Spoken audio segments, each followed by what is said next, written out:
What's up, guys? Welcome to day 5 of Acquisitions Week. And today, we're going with the big dogs, LeadZolo, the ones that brought us, I think it was like 70-something% of the deals that we closed during the 50-50-50. Super excited to be able to showcase what LeadZolo brings to the table as far as a PPL provider. We've been using LeadZolo now for coming on close to 2 years. It was during the 2022 Wholesaling Live Challenge. They handed me 5 LeadZolo leads, walked up on stage, and was able to get a contract in 16 minutes. Ever since then, we've been using LeadZolo. We've loved the results that we've been able to get. So I'm excited to be able to call these leads. A lot of the times when you guys see just the random lives that we do, and I'm calling leads, they are normally LeadZolo. So I'm excited. I've got 20 fresh leads to call from today to see what we're able to accomplish. But we do have some housekeeping that we need to take care of for Acquisitions Week. So a couple of different things. I see there's a ton of Titanium University people in the house. Appreciate each and every one of you. That being said, we are going to be opening up Titanium University later this month for our 4th class, yet to be named 4th class. If you have not joined the wait list, do that down below, titaniumu.com/waitlist. Okay. Make sure that you sign up for that so you can be the first to be notified that Titanium University is open. We do restrict that to classes of 30, and we are firm on that. So I'm excited for that. I think at this point, there's up to 500 people on the wait list. So if you join, you're in the group of those 500. As soon as the emails go out, sign up for your call with the team, see if you're a good fit, and get your butt in there. The other thing is, I'm supposed to have been promoting this all week. I guess I haven't done a good enough job. If you buy the King Closers Blueprint down below in the description, you are going to get special not one-on-one, but special training with me and Cassie virtually. We're going to go, we have set aside 2 hours. I can promise you it's going to be probably more like 3 to 4 hours, where we're going to go through all the different formulas that we have, right? We're going to go through the titanium fleet. We're going to go through the closers formula. We're going to go through the comp formula, and we'll go through the dispo formula as well. That is, if anyone has purchased the King Closers formula, the blueprint, you get access to that training. If you have not purchased it, purchase it today, and then you will get access to that training. Now, the other housekeeping note that we have here is before we get to the fresh leads, we do have a couple of follow-ups that we need to make. So if you guys remember, on Tuesday, I had a novation offer that we made, and I'm supposed to call that seller back. We would be partnering up with Chris Jefferson on that novation. So hopefully we get good news on that. That would be just southwest of Richmond, Virginia, where we would do that novation deal. And then also there was the sub 2 offer from Tuesday that I was supposed to call back last night. The reason why I did not call it is not because I forgot. It was because the seller called in and said, hey, my daughter is unavailable. That time doesn't work, which, if you remember, I did push for her to kind of guess when would be a good time. And I wanted it to happen during live. So I'm also going to call that seller back. So I'm going to start with the novation, see if we can get an answer on that, and then I'll get into some fresh leads. Okay. So let's call Constance. Not Constance. Julie. I want to call Julie.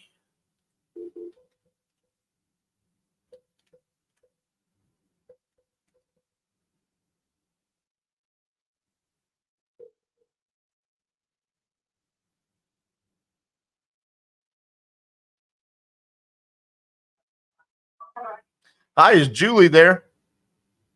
Yeah, this is Julie. Hey, Julie, this is RJ Bates. How are you? Pretty good. You remember talking to me on Tuesday? Yeah. We talked about it and we decided decided that the payment on this house is so cheap that we really can't afford to move. Gotcha. So you guys are gonna stay there? Yeah, at least for the time being. Okay. That we just all sat down and talked about it. Think it's a great dream, but we wouldn't end up with enough left to be, be worth it. And so we all decided that we'd all just stick with our little small payment here. Yeah, because how much do you owe on the house again? 119. 119. Yeah, so you were probably going to end up walking away with about 81. Yeah. Yeah. By the time you buy a travel trailer or whatever, you wouldn't end up with that much less. Right. Right.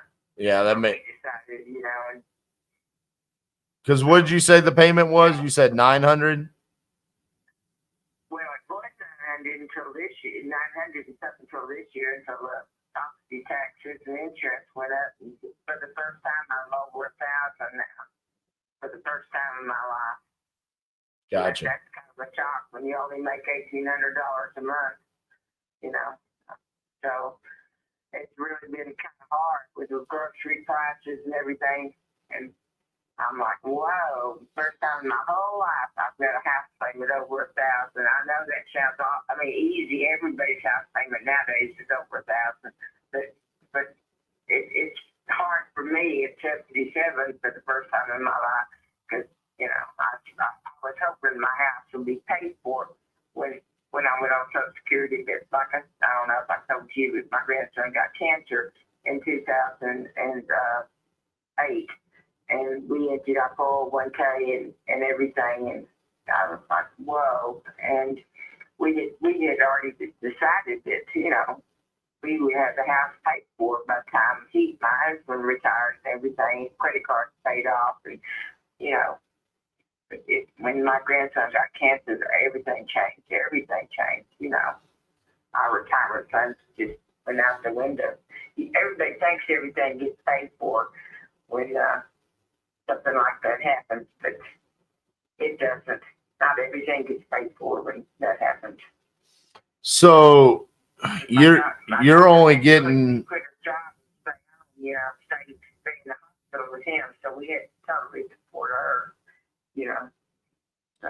So you're only getting 1,800 a month, but your mortgage is 1,000. I mean, are you guys sure that you're going to be able to handle that? No, we're not. No, for the first time this past year, for the first time since he died, I've had each month, before the end of the month, I'm having to put groceries on the credit card. Well, that's what I'm saying. I mean, how are you going to maintain that? I'm not. My grandson went to work, and he's on disability, and like I said, now all of a sudden he's got pancreatitis, and he's been in the hospital like probably once a week, every other month since he's gone to work, and he's got a really, really nice boss. He was in the hospital 4 days this past week. So now he's going to be off again for another week after he gets out of the hospital. So he just got a really nice boss. He works for Chipotle. Well, that's what I'm saying. I mean, I'm not trying to talk you into selling the property, but I mean, at least you're in a position right now where it's not emergency status and you could still capitalize on capturing some of that equity. I mean, if you guys are already struggling to make that payment every month and putting food on the table, it doesn't sound like the property's not going to get cheaper. You know what I'm saying? I mean, those property taxes are going to continue to go up. No, but then what happens, like, if you sell the house and you move into a little, either tiny apartment or a motorhome, one of the two. Right. If you move into apartments, they're going to keep getting higher and higher and higher. You're going to have no control over that. The rent's going to keep going up and up and up and up. So you have no control over that. So if you buy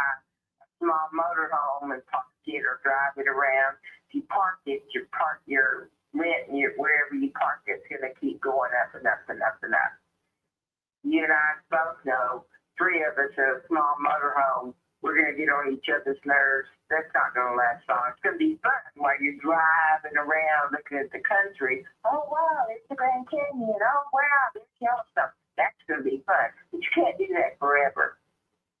You know, but if you park it someplace, you're going to sooner or later start getting on each other's nerves. You're not going to be able to stand it forever. Well, that's true, but I mean, it just, I'm looking at it more from a financial aspect than that. I mean,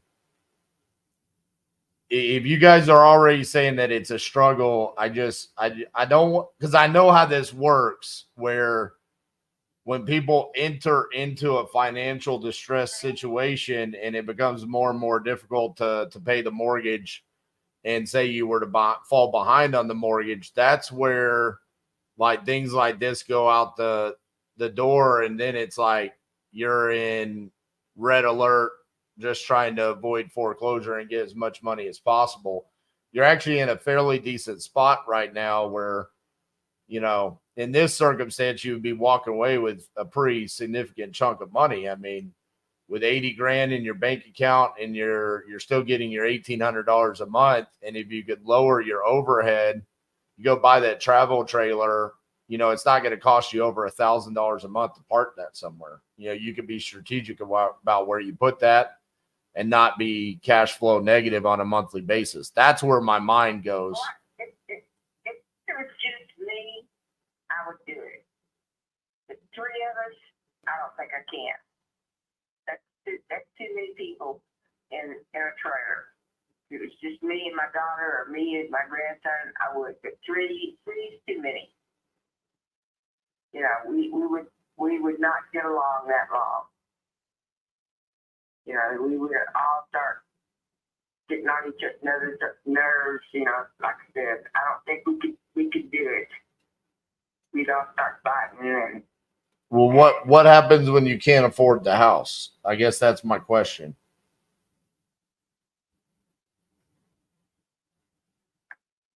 I guess we would give up everything first before cable and all the extra stuff would go first before, and we just pay the house payment, and hopefully she or he would find some kind of part-time job to pay the extra. When they get so that they know I can't pay everything, they're going to have to start doing something extra. Gotcha.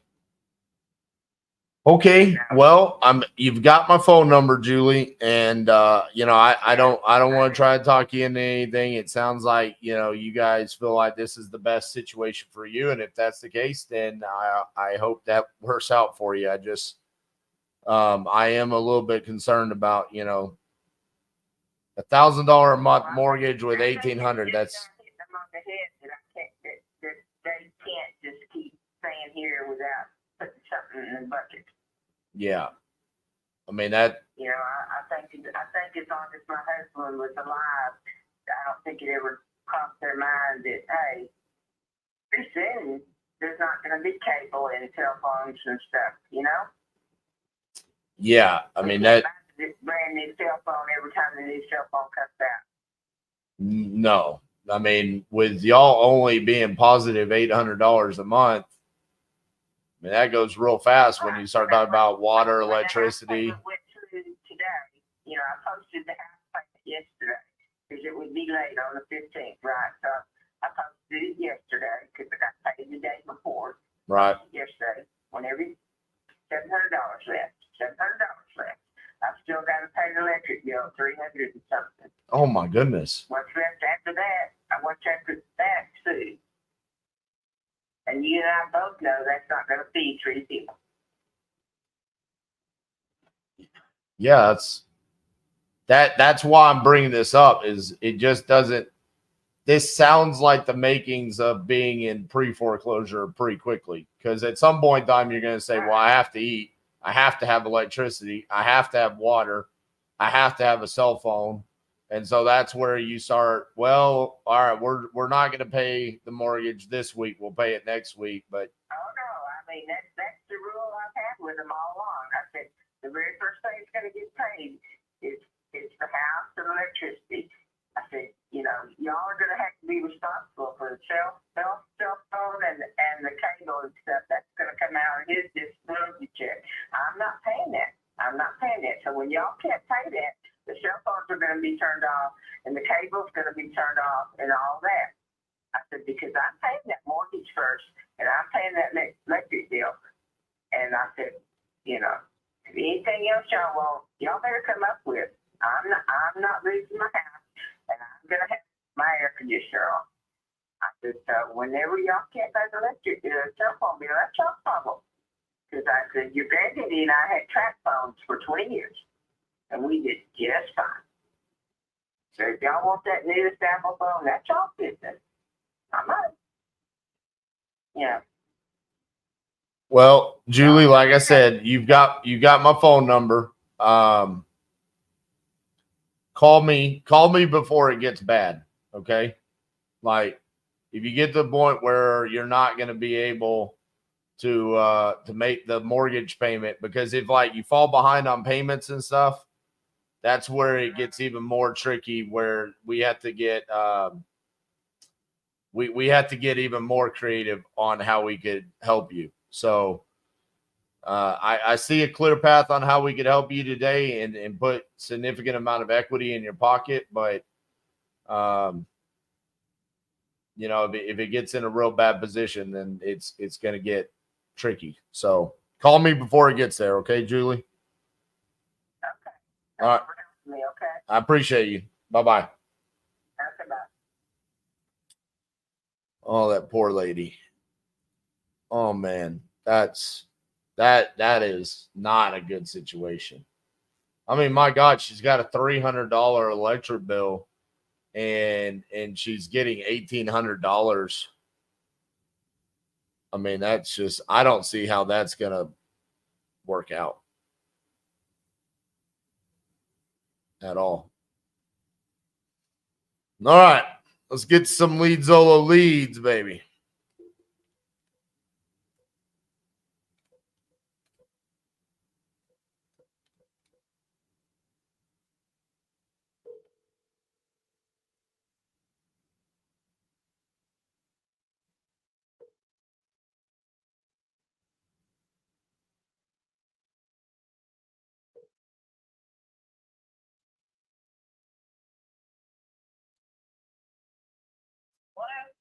Hi, is Brina there? Bryna. I'm sorry. I had two ways to say it, and I guessed wrong. I apologize. My name's RJ Bates. I was calling about your property there on Piedmont. You had entered it on my website saying that you were looking to sell. Is that correct? Yes, I am. Awesome. How much are you looking to get for it? As much as I can. You'd have to make that determination. What? I'm sure you've got a magic number in there. What's that magic number? Well, I'm looking between 70 and 75. Okay. Are you familiar with Kings Point? I'm not. I just have the information that you submitted on my website. I'm pulling it up right now. So tell me a little bit about what you got going on there. Well, it's in a senior community. It's a 55-plus community, gated community. There's 7,200 apartments in here. And this is a one-bedroom, 1.5 bath. And it needs a lot of love and care. Well, I like those.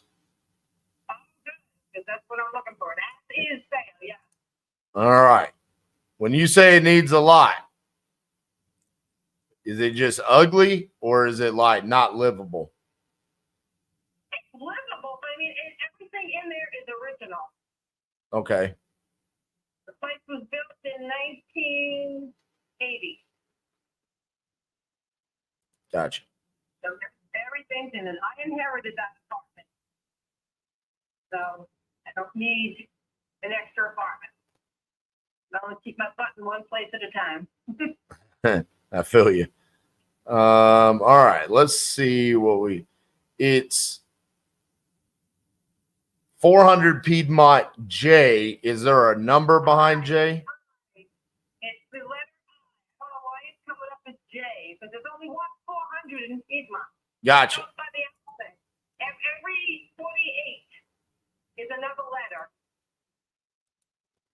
Okay, so it's I, and then what number is it? It's 400 Piedmont I. That's the address. That's it. Okay. Yeah. All right. So this is a 1-bed, 1.5 bath, 760 square feet. Is that correct? I think so. I think that's what it is. All right. So I've actually got pictures online. Okay. Well, it looks different than it did when I first put those pictures on. Somebody put them up. He came and he took pictures while everything was still lying around. So all that stuff's gone now. 98% of it, yeah. And what is it? The furniture and everything is going to be staying. The only thing that I'm taking out of there is going to be the personal stuff. Okay.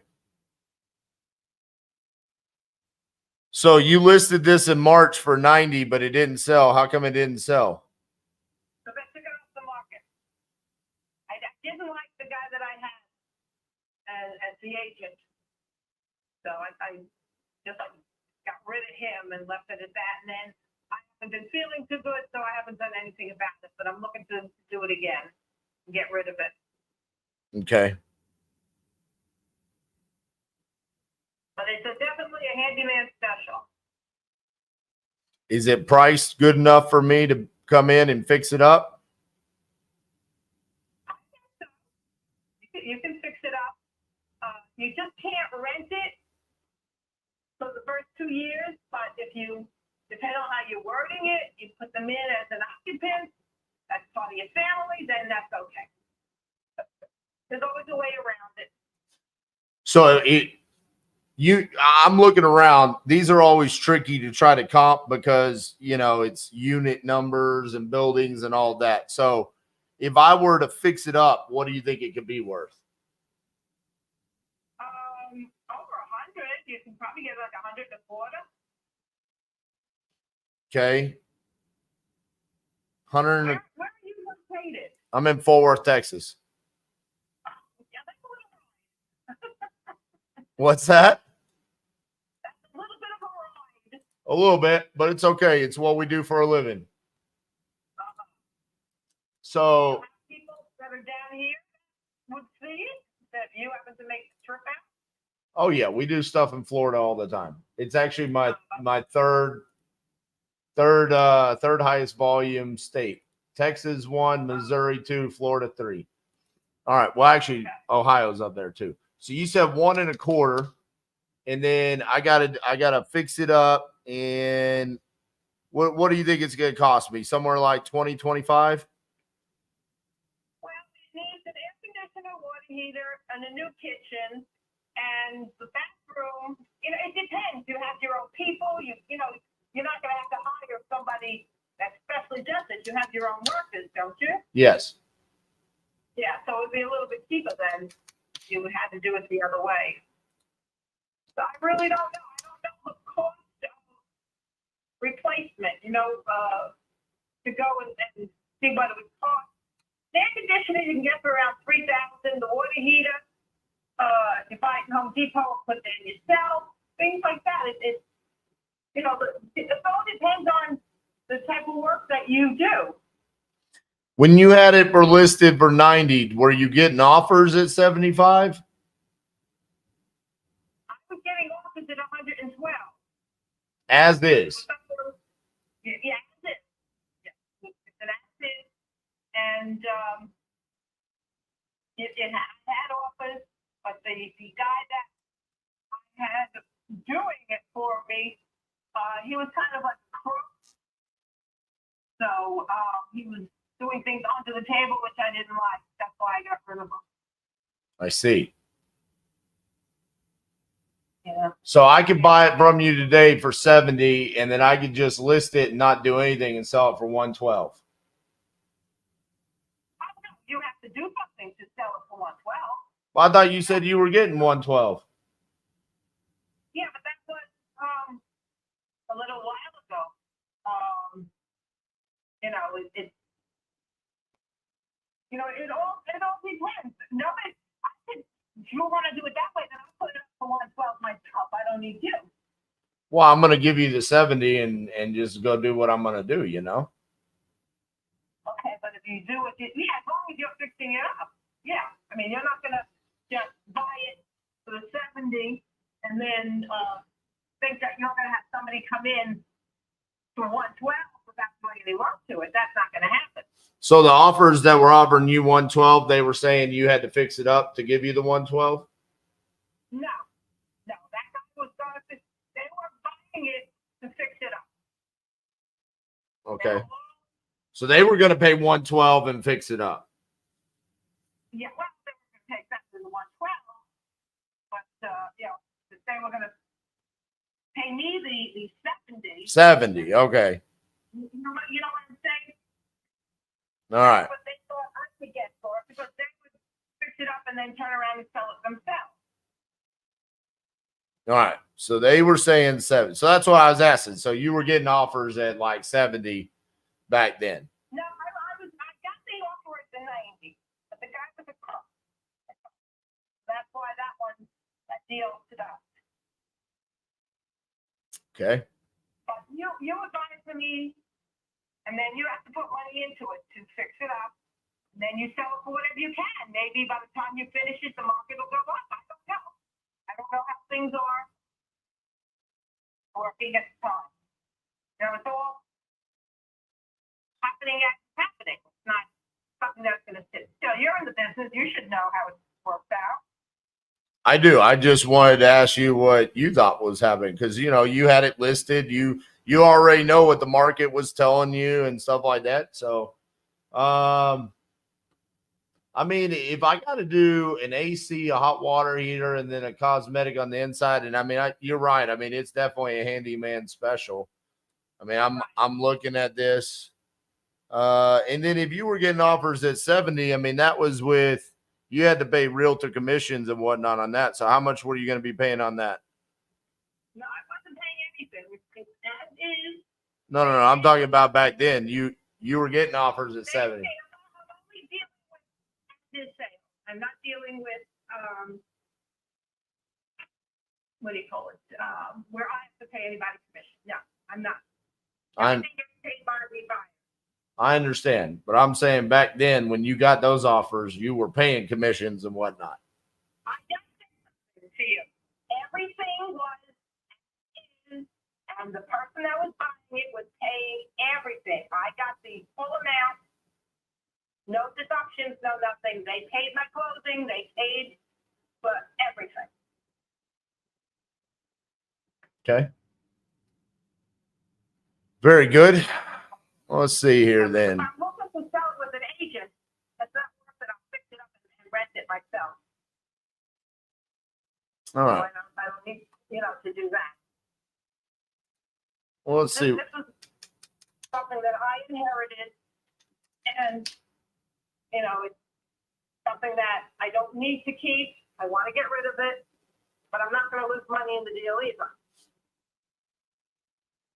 When you say lose money, what do you mean by that? Well, if the value is worth more than the $70, $70,000, then that's what I'm looking for too. I'm not looking, to sell it for 70 and then it's really worth more.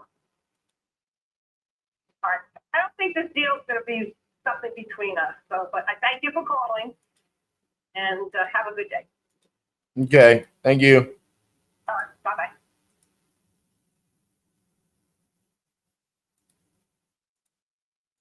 Holy lies, bro. That was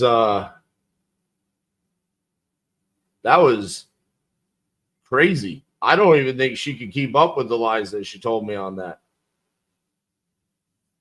That was one of those where when I talk about embracing no, I mean, that's not someone I want to do business with.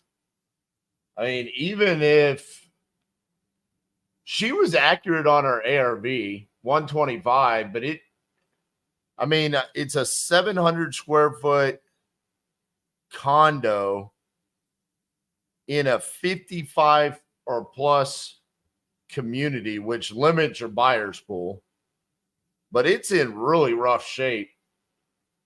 I was saying, all right, if we could get away with 25,000 I'll show you guys my profit calculator here. I'm not using the sexy new one that Cassie gave us today, but I had 25,000 in repairs. If I were to offer 60 and I only get a $5,000 wholesale fee, I sell it to my end buyer, they're only walking away with 20,000 profit, which is 16%. I mean, but dude, your all-in number is 105 and you're selling for 125. I mean, what if you don't get 125? What if your offers coming at 120, 115? I mean, it just your stuff gets eaten up so fast. And then to deal with her, whew, yeah. I couldn't keep up with she couldn't keep up with the lies. That was insane. Next.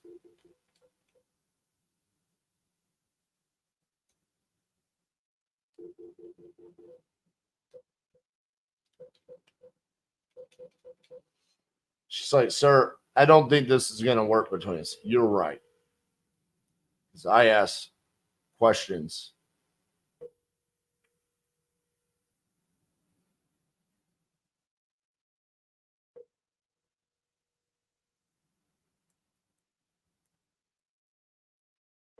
We're writing that down as I embraced no. That was the answer.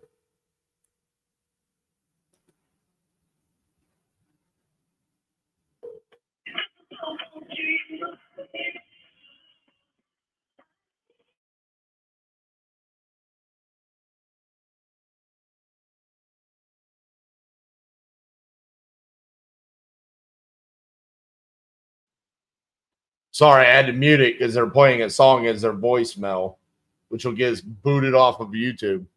Hassan, that's as loud as the I can get them, bro. The phone is right by the microphone, then it's as high volume.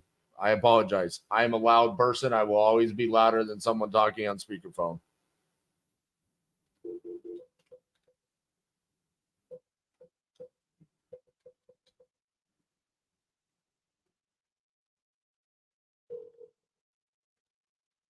Absolutely not. Why would that be a refund? That was someone that had a house that wanted to sell. Please leave your message for 81030. Hey, Victor, this is RJ Bates calling about your property there on Mason Street. You had entered this on my website saying that you were looking to sell. If you could, give me a call back at 817-710-8689. Thank you.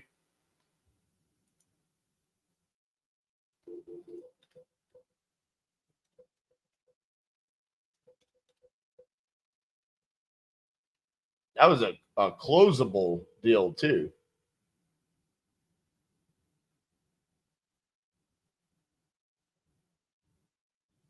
Please leave your message for 409-81284. Sorry, mailbox is full.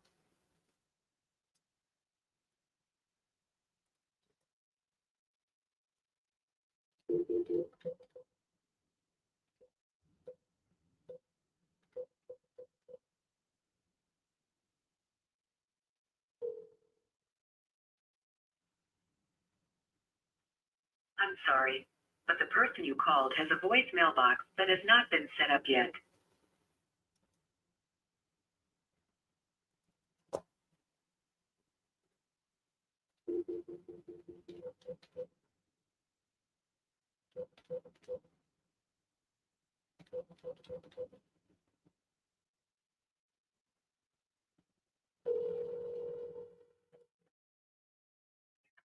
Hello?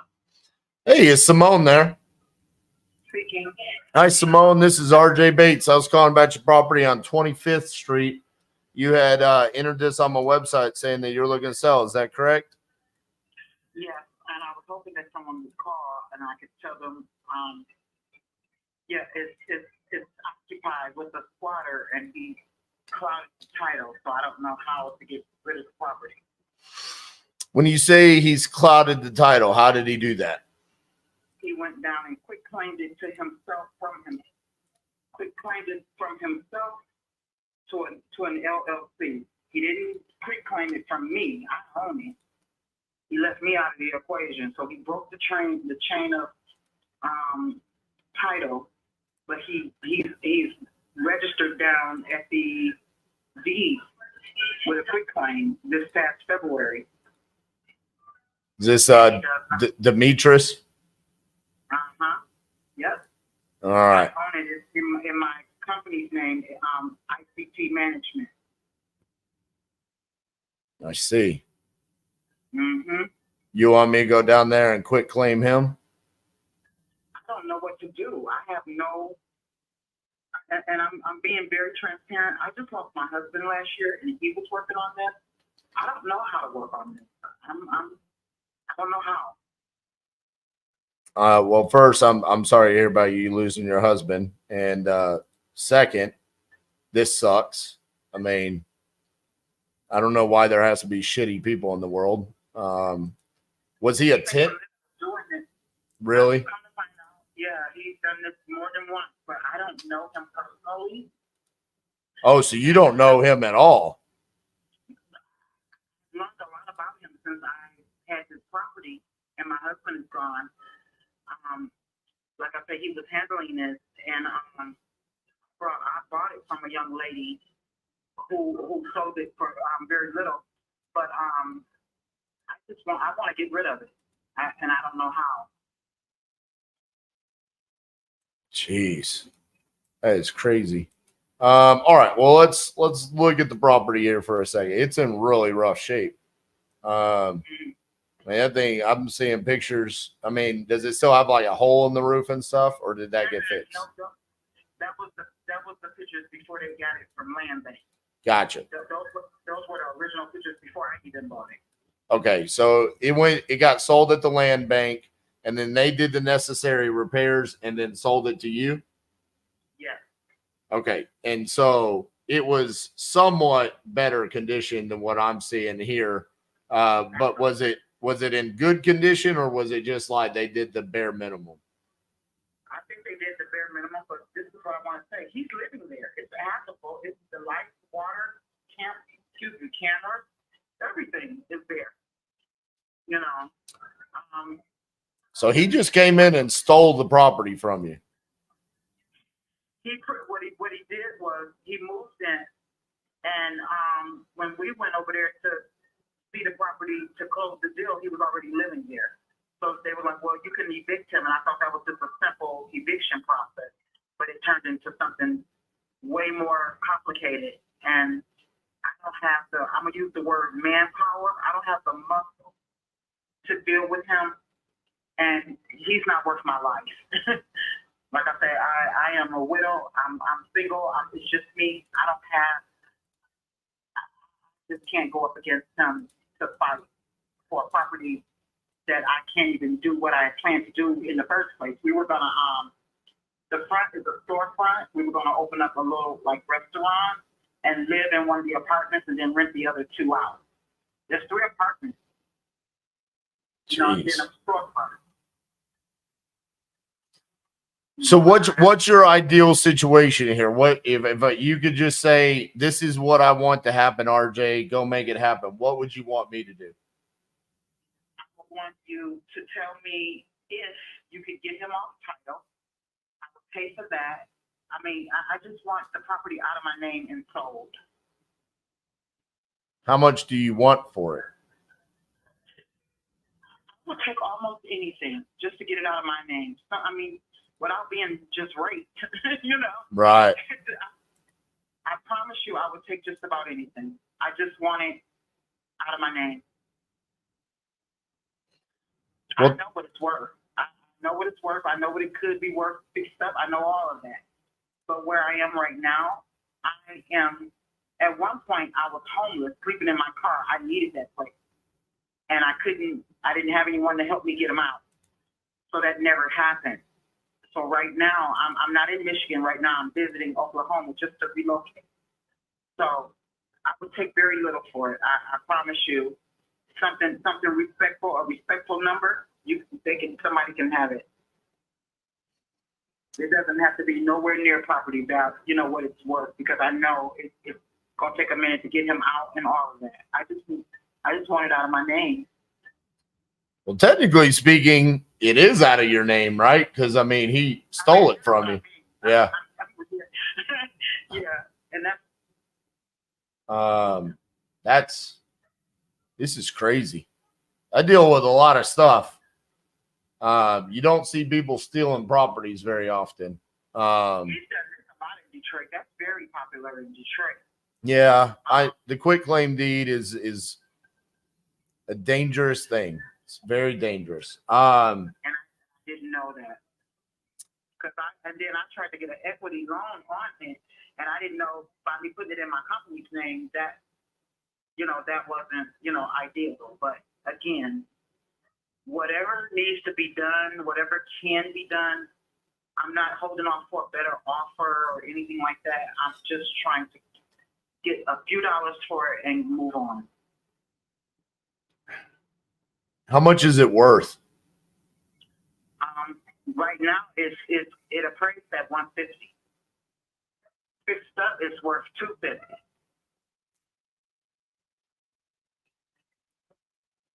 How much do you want for me? Give me a number where I come in and I get him out. And then when I get him out and I deal with all this, I pay you that much. What is that dollar amount? If I told you 20, Okay. somewhere in that area. I'm gonna tell you what I'm going through. I'm trying to relocate to Oklahoma. What part of Oklahoma? Tulsa. I love Tulsa. And I just want to. I mean, any 20 or somewhere near there, even if it's not 20, somewhere near there.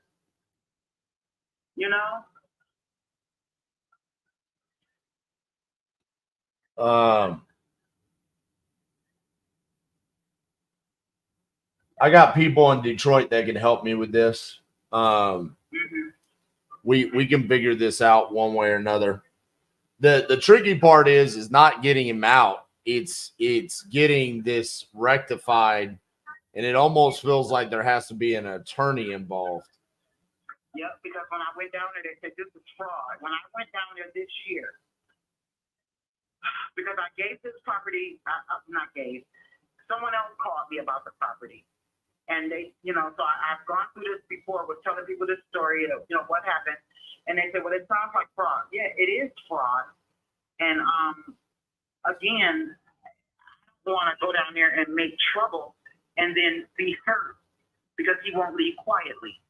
So, yeah, it's going to have to be done legally.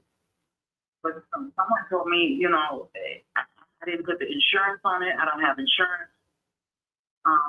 That don't matter. That doesn't matter at all. Insurance, this has nothing to do with insurance. Are they talking about title insurance? They were saying that if I got him out, he would burn it down. So I didn't have any insurance on it. So I didn't want to push the issue of him burning it down. Well, that's called arson, and you go to prison for that. Right. I think I'm just scared at this point. I just don't have the manpower to.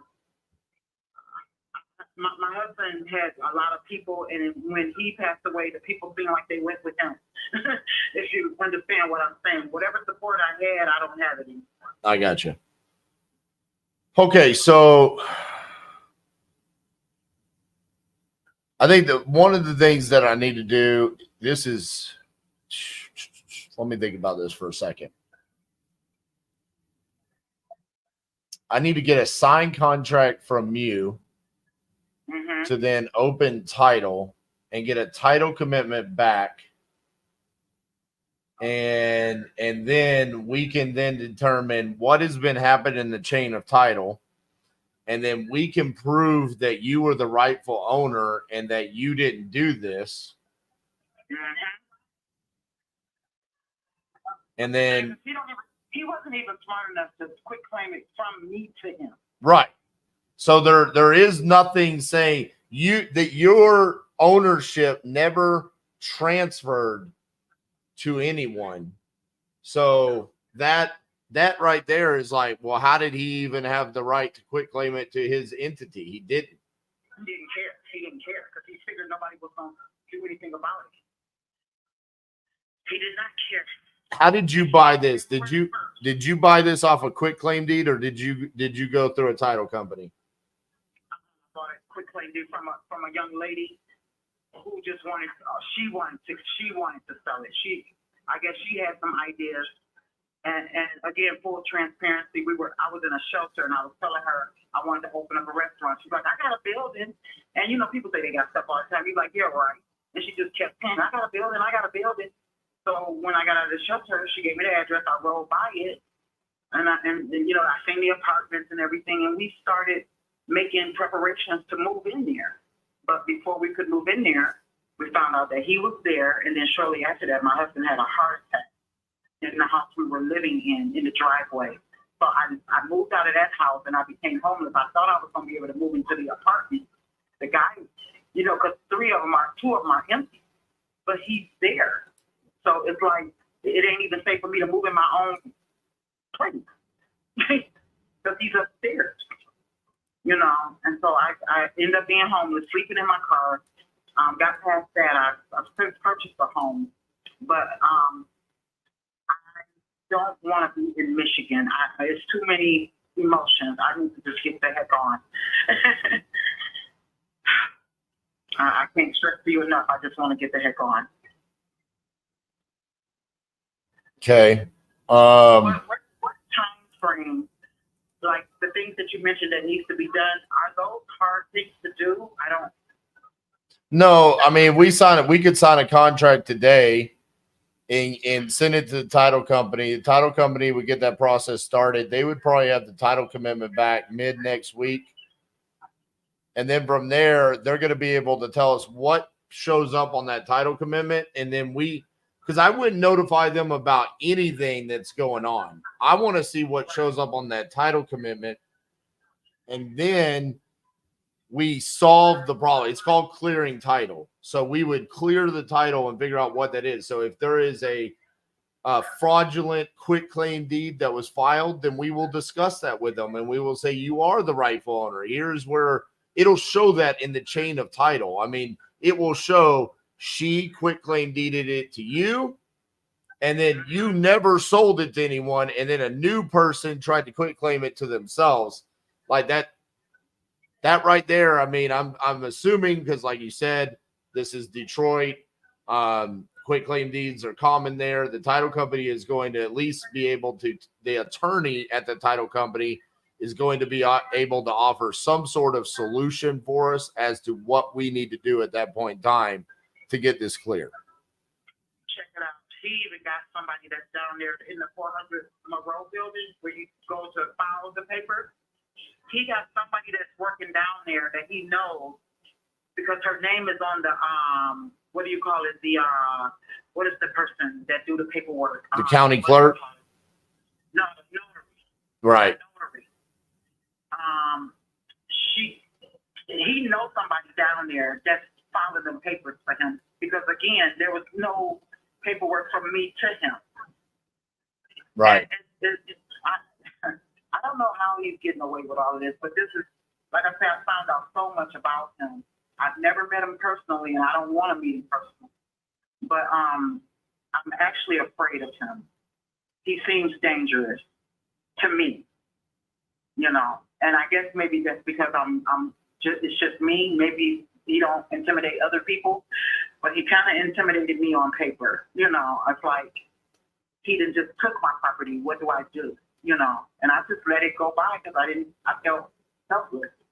Nah, I'll be honest with you, he's just a little pissant. I mean, if somebody comes in and does this, I mean, there ain't nothing to be intimidated by. He's just a little crook. But he's kind of a dumbass on top of that. So, I mean, he didn't even do it. He didn't even do it the right way. I mean, at least if you're going to commit fraud, be good at it, bro. I mean, he wasn't even good at it. So now you just need someone to come in and deal with it, and he can go on about his way. Hopefully he ends up in prison where he belongs. And then the big boys can take care of him on a daily basis. So let's do this. I'm going to send you a contract. let me see what I've got here. Okay, I've got your email as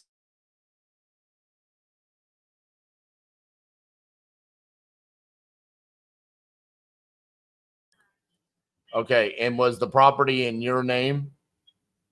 It's in my business name. My LLC is ICT Management. ITT? ICT. ICT. Okay, ICT Management LLC. Oh, hold on 1 second, please. 1 moment. Hold Yep. on. Yep.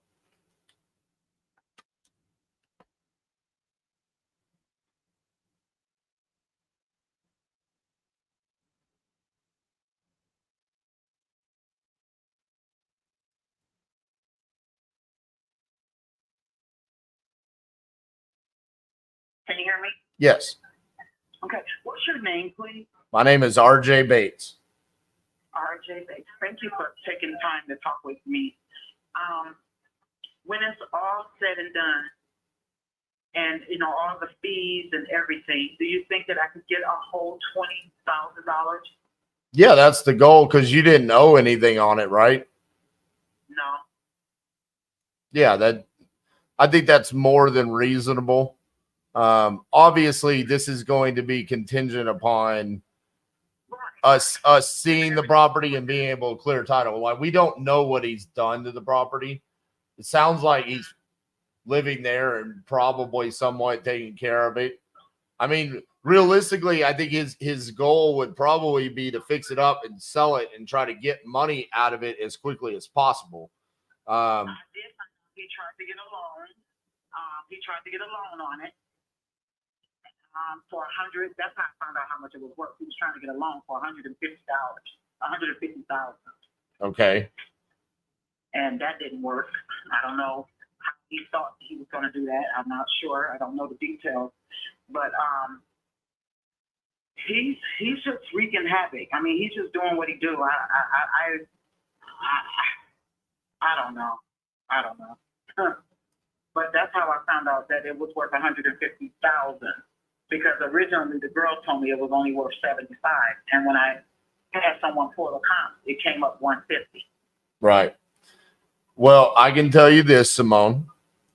I've actually been nicknamed. So I actually teach people how to do real estate, and people inside of my community, they gave me a nickname. Do you want to know what my nickname was? I want to know. So they nicknamed me the Viking Wizard because I got this big gnarly beard, and then so that was the big white guy, big beard. Okay, he looks like a Viking, but then they say I'm really really smart about how I do this, so that was the wizard part. So I think we just we Viking Wizard his ass. We come in and we outsmart him, and then we brutally remove him just like a Viking would from his what he thinks is his house, and we take it away from him, and then we give you money for it, and we leave him in the little jail cell. How about that? Well, I am open. I am very open. The number's not going to change. I know what I could have sold it for. I do. If the title was clear. Right. And I'm gonna say it like this: I don't care. I don't care. Yeah. I just want to relocate, and that would help me with my vehicle and all of that. I don't have a vehicle. I turned in at an expensive temp I was driving. I was homeless with a brand new car.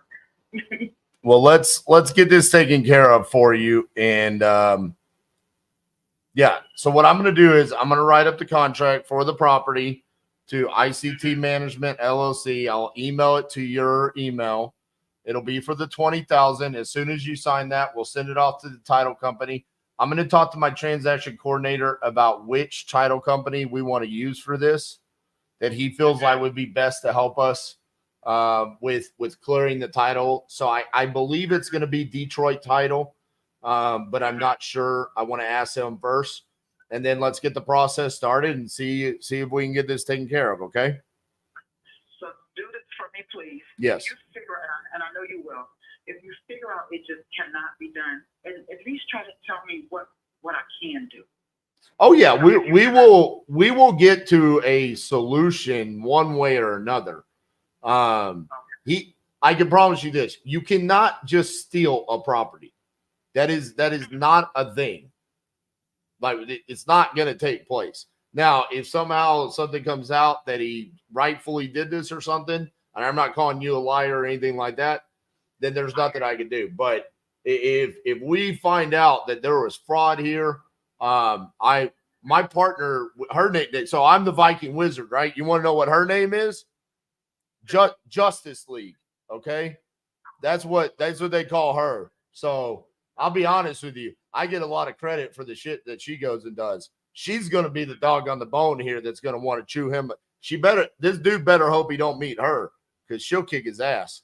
So we'll figure this out one way or another for you, Simone. Okay. Okay, I'm looking forward to it. You really made my day because I was, kind of. Yeah. Like I said, and I seen it the other night on the. She was like, "I can buy your house," and I'm like, "I'm gonna try it one more time." Yep. I'm gonna try it one more time, and I just filled out the information, and I was like, "Okay, So I appreciate you calling me. Well, you're welcome, Simone. Let me get this written up. Let me talk to my transaction coordinator real quick, and then we'll get the contract written up, and it'll be in your email here shortly, okay? Thank you. You're welcome. Have a good day. Okay, bye-bye. Bye-bye.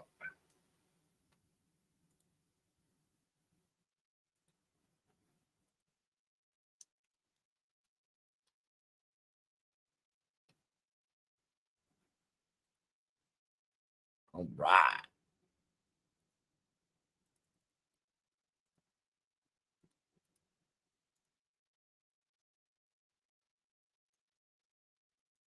All right. That's going to be crazy. We got to get this resolved for her.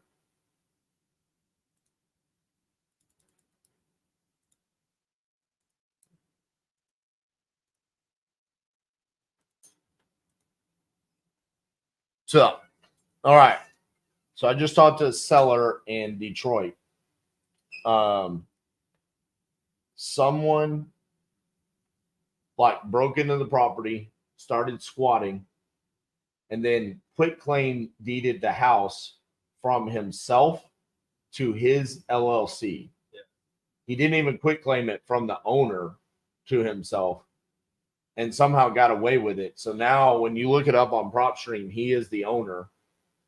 And like I'm talking to her and she's like, I didn't sell it to him. I don't even know who he is.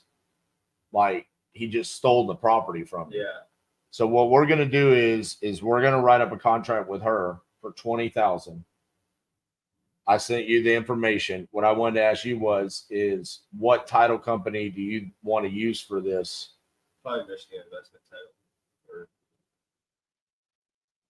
Detroit. I either Michigan.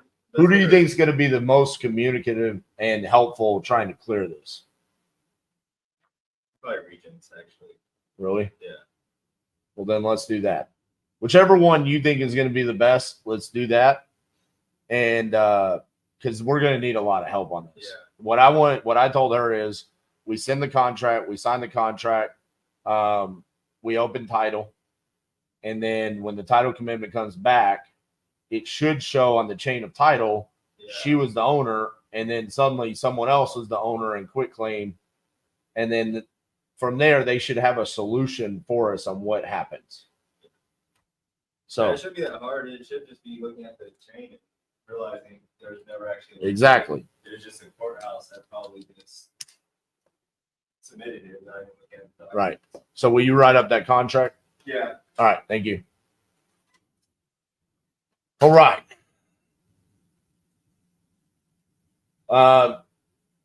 Yes, I will. I will definitely update you guys on what happens on that one. Let's go to the next one.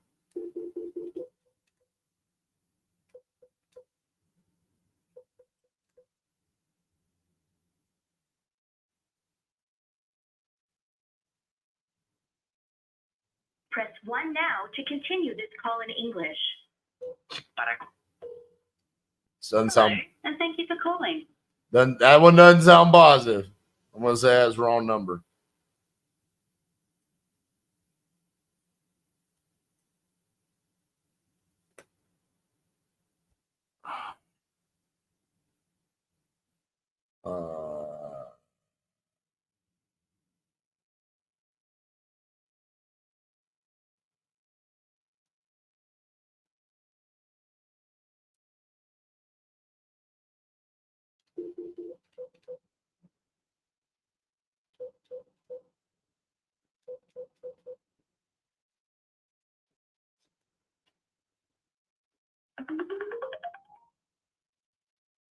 I don't know if that seller signed that contract or not from yesterday.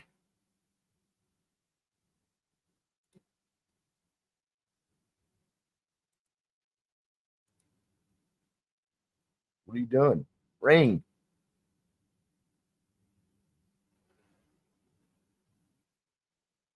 Hello?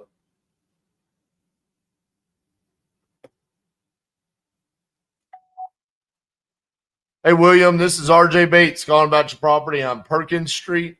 Look like you filled out a form on my website saying that you're looking to sell that property. If you could, give me a call back at 817-710-8689. Thank you.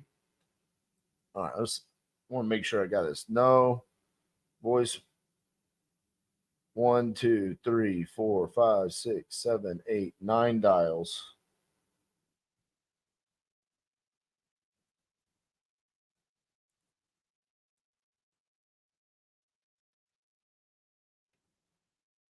Nine, 8, 7, 6. 6 was the contract. No, 7 was the contract. All right, whatever. We're on to 10.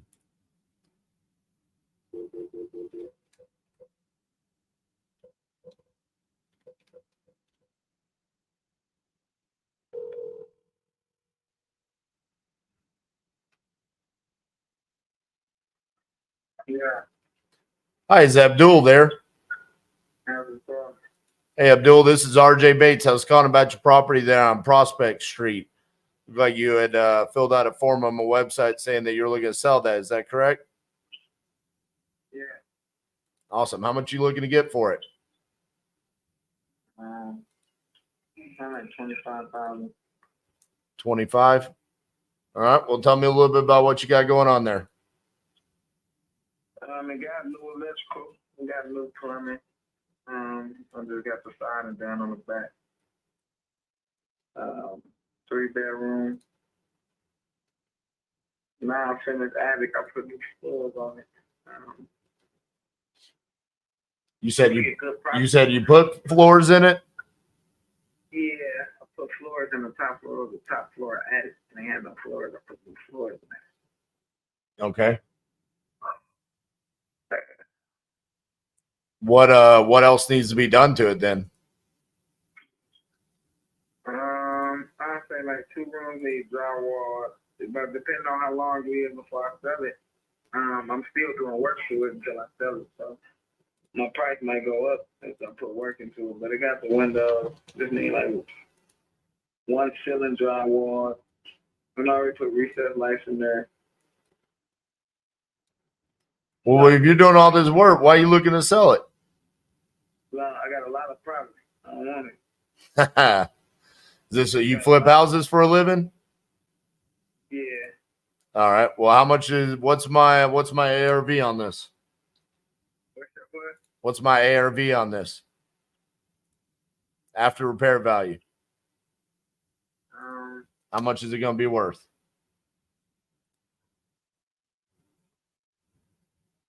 Like 80,000 for sure. Like that neighborhood, houses in that neighborhood sell for 60 to 80. All right. So say I sell it for 70. How much do I have to put in to get to where it could be worth 70?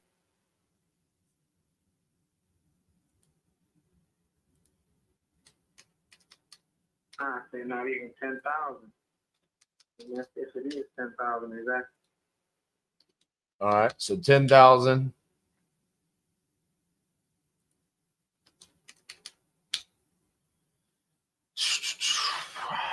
Okay.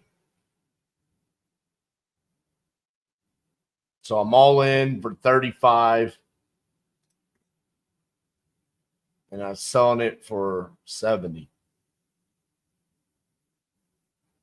Okay.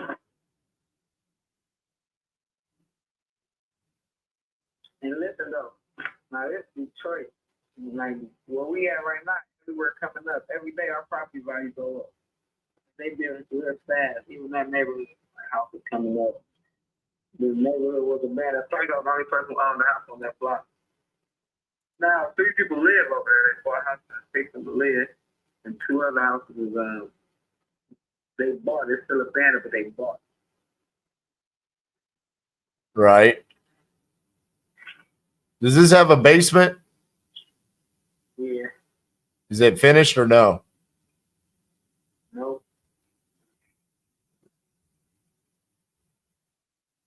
Is it in good shape though?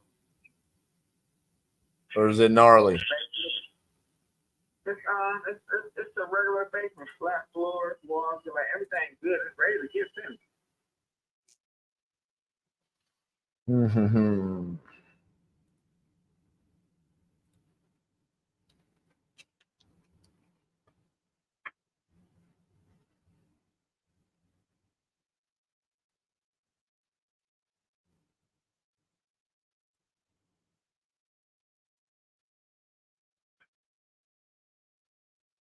Did they fix the street?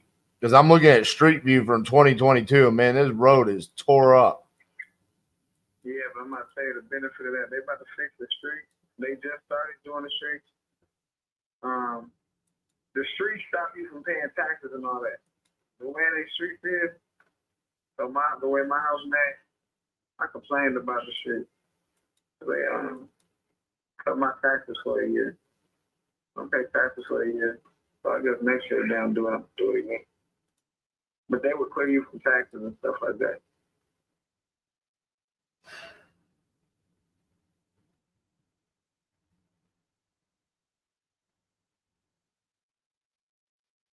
Man, I wish I had a comp on Prospect. There we go. I got one on Prospect. You trying to look up the comp? Yeah.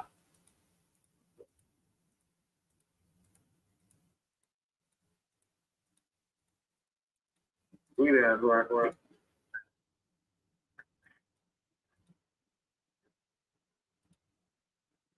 Man, how'd you come up with 25? Because that's what I've been getting offered. If you don't buy it, somebody else will buy it. Well, if you've been getting offered 25 and I call you and you say 25, why didn't you accept the other ones? Because they ain't got cash. You ain't got cash either, huh? You want me to go through a bank? No, I got cash.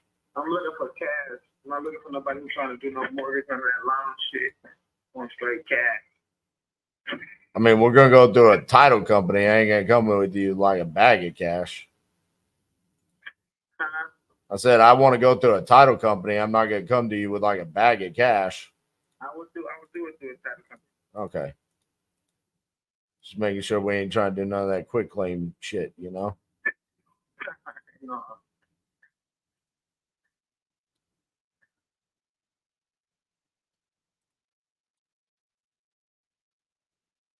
I mean, it just looks like this street is just. What kind of street is it? No, it's just, it looks like where the property is located is just tore up, man. Like down. Oh, You said that's from 2022? yeah. Has it been nicer since then? It's a lot nicer. They came to clean all the alleys. They came to cut all that grass. But I told you 3 houses that was it's livable now. 3 people live over there now. Person with no neighbor. Right. So like across the street where that like brick quadplex or duplex or something. It's bought now.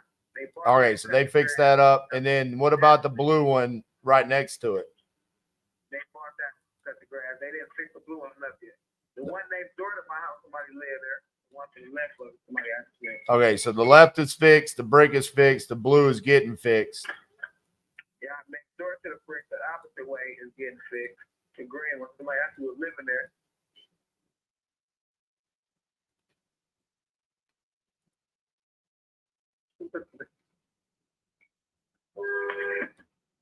you on the recorded calls or something? Tell them, yeah, you're selling your shit, man. Tell them you call them back.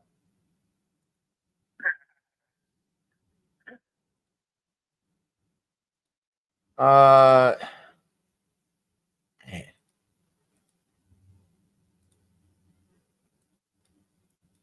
People calling you and offering you 25 on this. No, people pulling up on me trying to give me 25, but they want me to go to the bank. You know, I live around a bunch of foreigners, Arabs. Man, it feels like I need it like a little bit cheaper. Oh, snap, bro. What you think? I mean, all right, you said you replaced the siding in the back, you put some floors upstairs, you put some recessed lighting in. What else you done? The kitchen toilet, the sink, a lot of new drywall.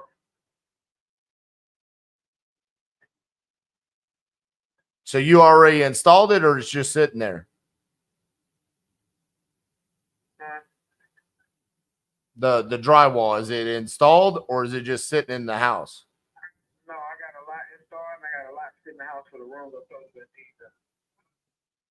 And then what about the windows? Did you install them?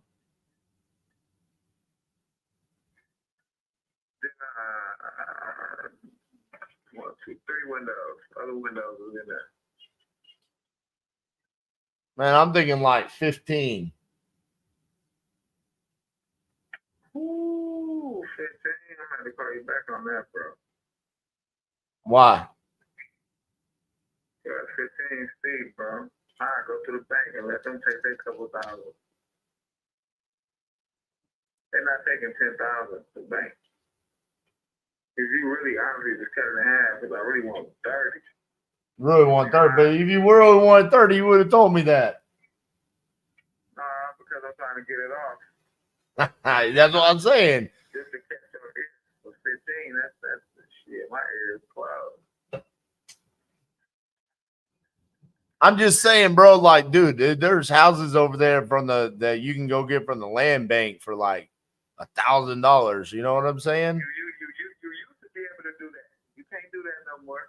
You're trying to do that right now. Bro, I'm looking at it right here. Number one, land bank houses are auctioned out now. Pilgrim Street, right there, $2,000, bro.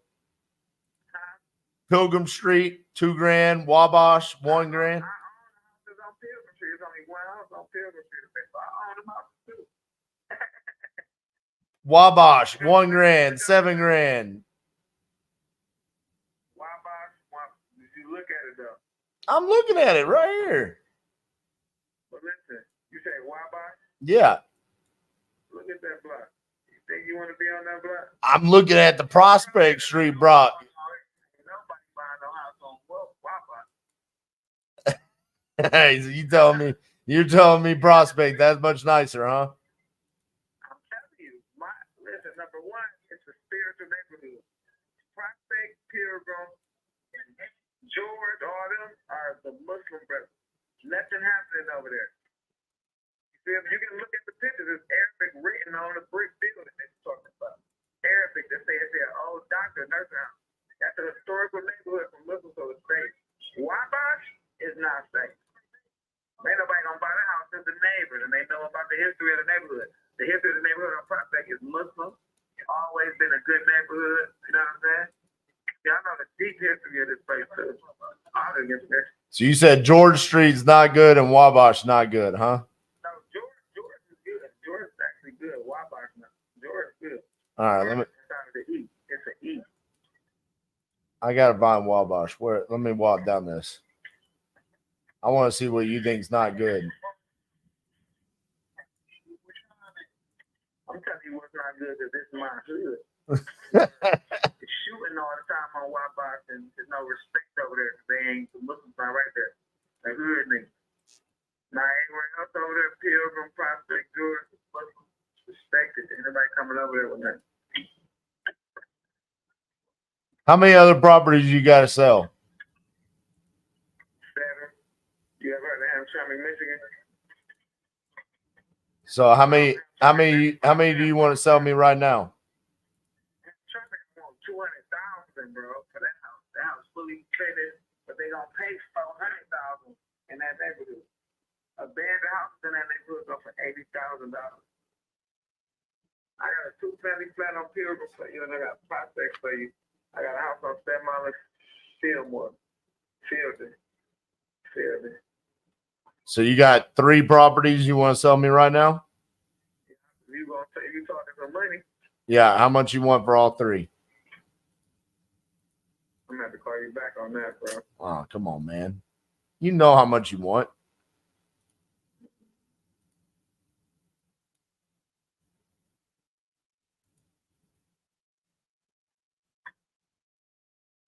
I mean, you already said you want 15 for this one. Hey, who told you that? I could have sworn that's what you said. That's not what you said. 15. Ooh, I think I put 15 in it, man. Let's see, you get your money back. I probably made it about 7. Damn, man. That's the best you can do.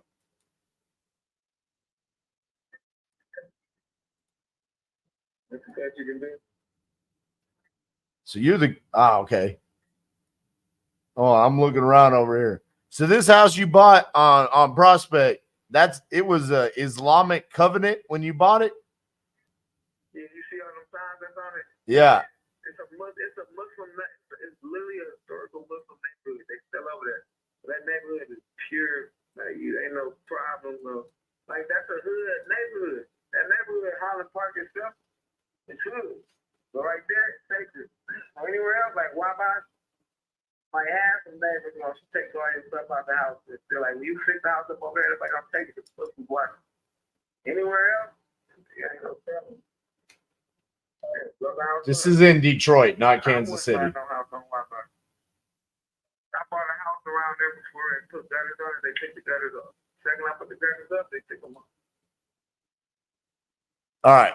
So how much you want for all 3? How many houses you trying to buy right now? I'll buy as many as you got to sell me. Where you from, bro? Fort Worth, Texas. You from Texas? All right. Let me call you in 2 minutes. Okay, baby. But just why you gotta get out the phone? You finally gonna make a call. Call you in 2 minutes. We about to talk. We about to get something together. Because if you call me back, then it's gotta it's my office line. Someone else gonna answer, and then they gotta transfer and all that shit. Damn, for real? Yeah. What's your number? Yeah, well, you ain't no sending me no number. Why you got? Yeah, I can give you my cell phone number, but why you gotta get out the phone? What's your cell phone number? Chill out, man. What's your cell phone number? Oh, God dang it, man. All right, 817.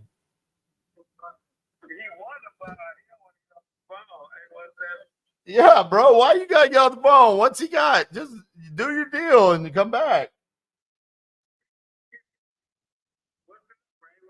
915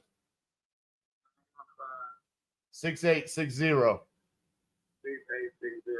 Hey, get something for me too. All right. I got you, my boy. All right. We'll talk in a second. All right. Oh man. God dang it.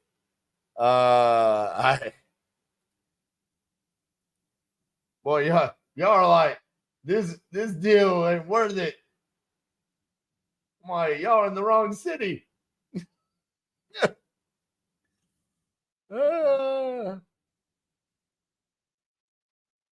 So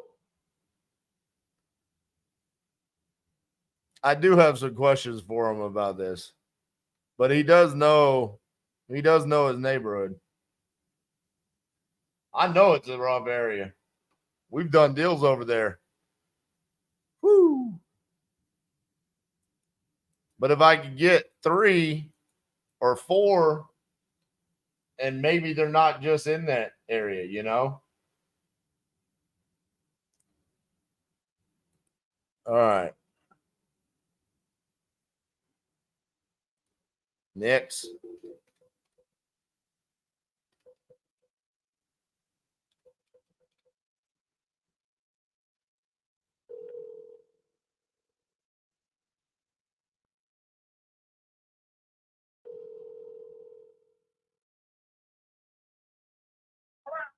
Hey, is T there? This is she. Hey, T, this is RJ Bates calling about your property there on Campbell Street. How are you? I'm good. You had entered this on my website saying that you're looking to sell. Is that correct? That's right. Awesome. How much you looking to get for that one? Minimum 125. All right. Tell me a little bit about what you got going on. As far as what? I don't know anything you want to tell me. I'm not. I don't have to sell, or I don't know what you want me to tell you. I want to go back to apartment living, actually. There you go. That's important. All right. What's going on with the house? Is it in good condition? Need work? No, I mean, it's in good condition. The roof was replaced about, I don't know, last year in February. Cut down a couple of trees. Yeah. How'd you come up with 125?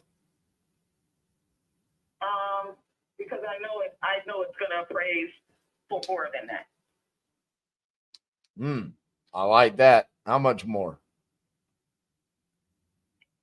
About $5,000. Wow, that ain't enough. All right, let's see. So we're 2-bed, 1-bath, 1,450 square feet. Does that include the basement? No, that's not. I don't know why it says 450 square feet. No, 1,450.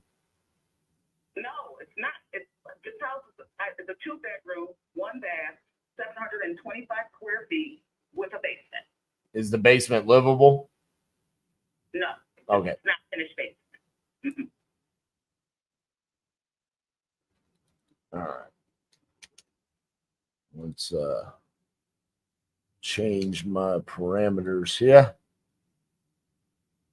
Okay. I just looking around, the properties in that square footage. I mean, we got anywhere between 90 to 130 range.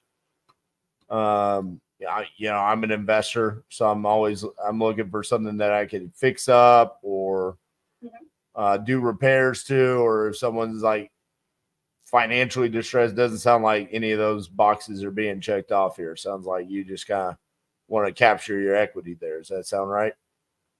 Yeah. Yeah. So in that case, I mean, an investor like myself is probably not the best solution for you. Yeah. Because we got to look at how are we going to make money on it, and there's yeah. All right. Well, best of luck with that, and hopefully you can get it moved quick. Thank you. Bye-bye.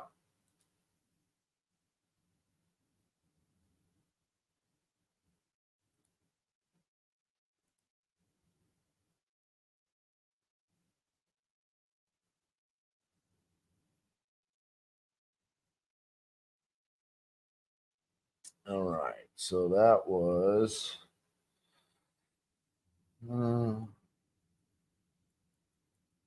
multiple leads.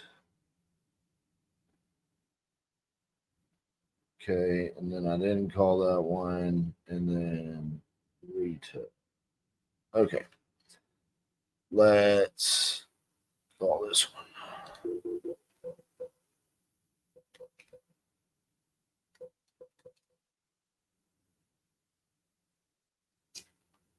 I just have a landline through Spectrum.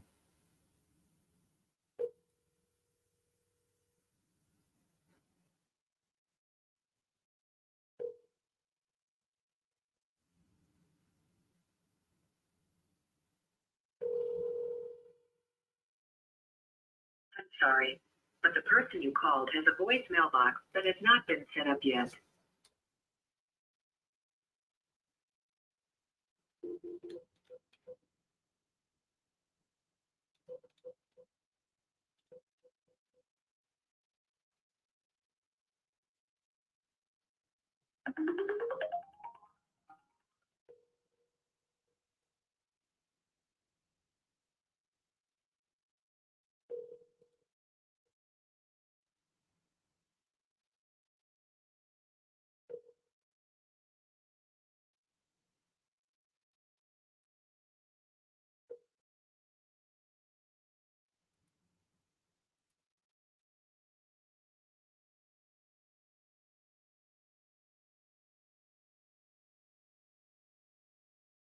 That's weird. Just hung up.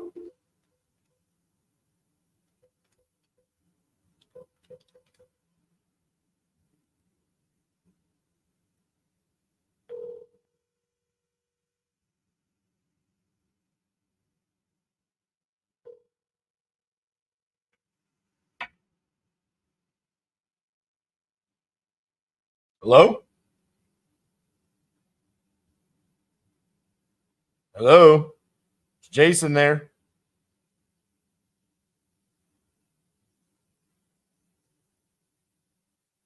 Hello? Jason?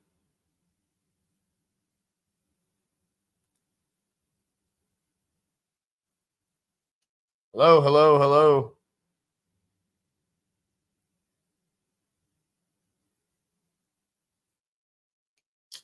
I don't know what's going on there. That time they answered and didn't say anything.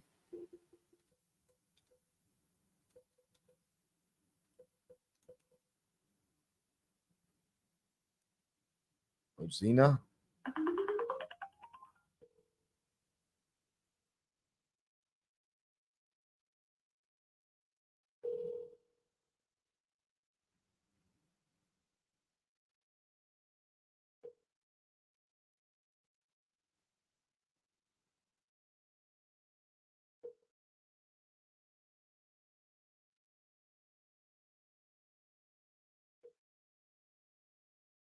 Your call has been forwarded to voicemail.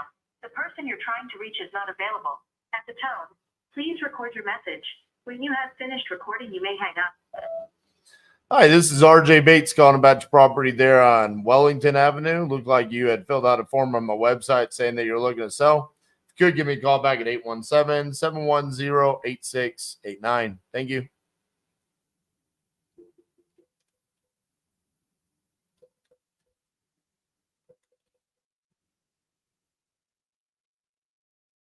Cisco Unity Connection Messaging System. From a touch-tone telephone, you may dial an extension at any time. For a directory of extensions, press 4. So that would be a refund right there because that's a not good.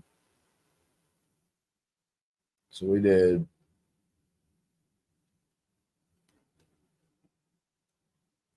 No answer. Voicemail. Bad number.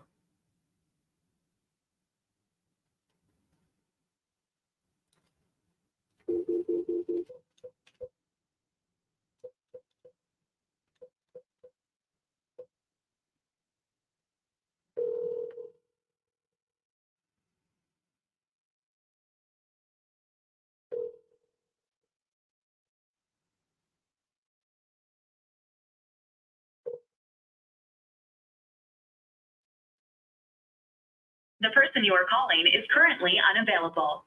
Please leave a message after the tone. Hey, Murray, this is RJ Bates calling about your property there in Colleyville. You had entered on my website saying that you were looking to sell that property. If you could give me a call back at 817-710-8689. Thank you. If you haven't received a lead from LeadZolo in 2 months, have you contacted LeadZolo? Clearly there's a problem there where it's like either your location or something. I mean, LeadZolo makes money by giving you leads. So like they have the desire to want to give you leads. I can promise you that.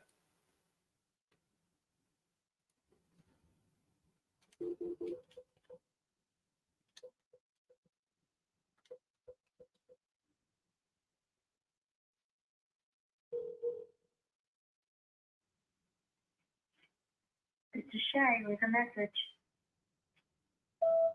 Hello, this is RJ Bates calling about your property on Railroad Avenue. You had filled out a form on my website saying that you're looking to sell. If you could give me a call back at 817-710-8689. Thank you.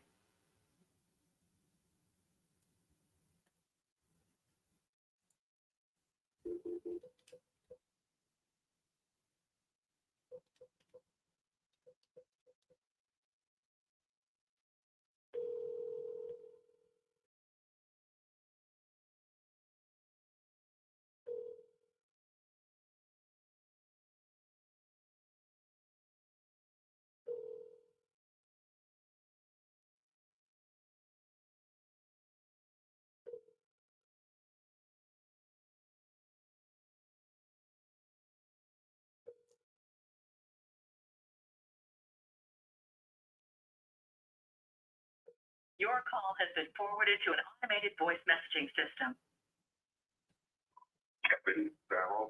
Is not available. At the tone, please record your message. When you've finished recording, you may hang up or press 1 for more options. To leave a callback number, press 5. Hey, Kevin, this is RJ Bates calling about your property on Stonebridge Drive. You had entered this on my website saying that you're looking to sell. If you could, give me a call back at 817-710-8689. Thank you.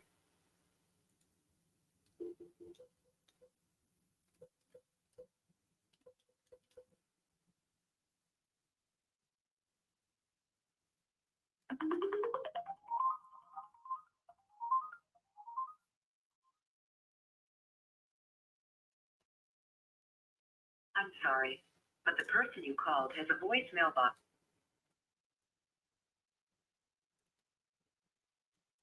Bad string. Come on, baby.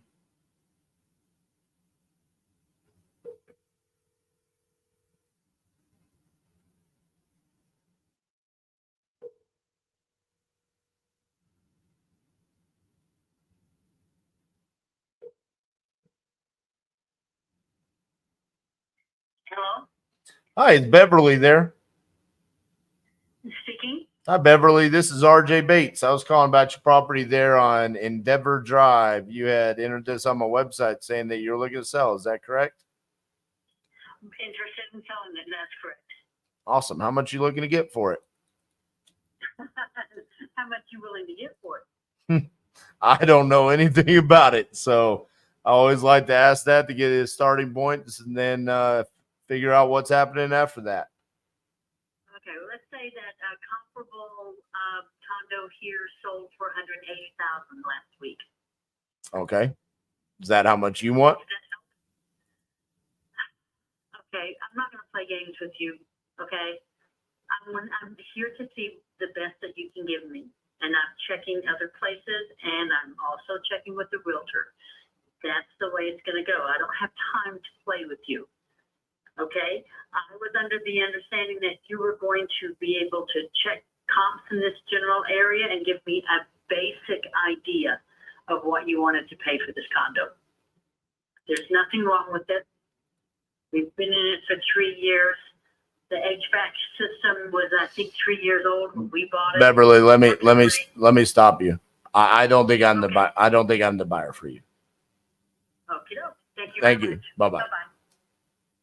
See you later. I don't want to play games with you, so I'm not going to tell you how much I want for my house. Goodbye, Beverly.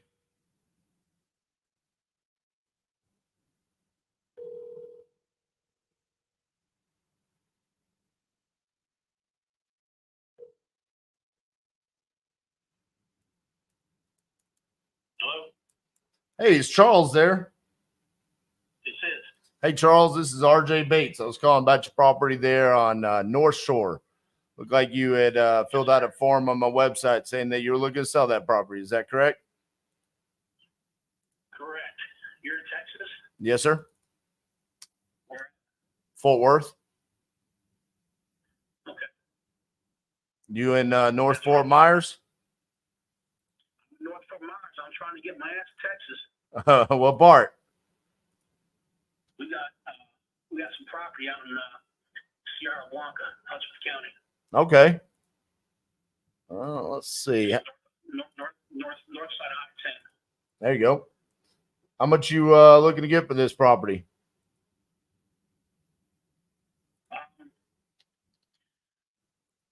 $4.25. Okay. So let me take. Well, I'm sure you Googled it and looked online and stuff, right? About 8 seconds ago. Okay. Well, we're across from the river. Mm-hmm. We got flooded and destroyed in Hurricane Ian. We got 7 foot of water in the house. Jeez. Since then, everyone else cut their driveway 4 foot up. I gutted the entire house to a concrete shell. That's all it was, concrete shell. All the stick frame was after that house house, all the plumbing, all the wiring, absolutely everything. Everything's brand new in the house. And we changed the whole floor plan, so it's an open floor plan now with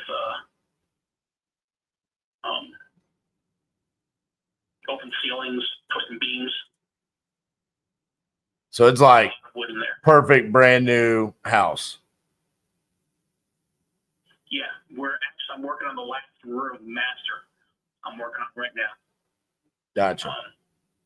And that's the last room to be done. So that sounds amazing. The problem is you did my job. That's what I like to do. I'm an investor, so if it's already fixed up, I mean,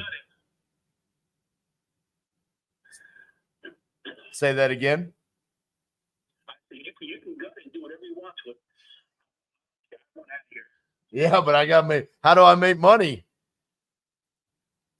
I mean, if you already fixed it up, and I'm paying 4 1/4. It looks like 4 1/4 is kind of what the what it's worth there, right? Thank you. You know, I don't know, honestly. My neighbor right next door she has hers on the market for $695.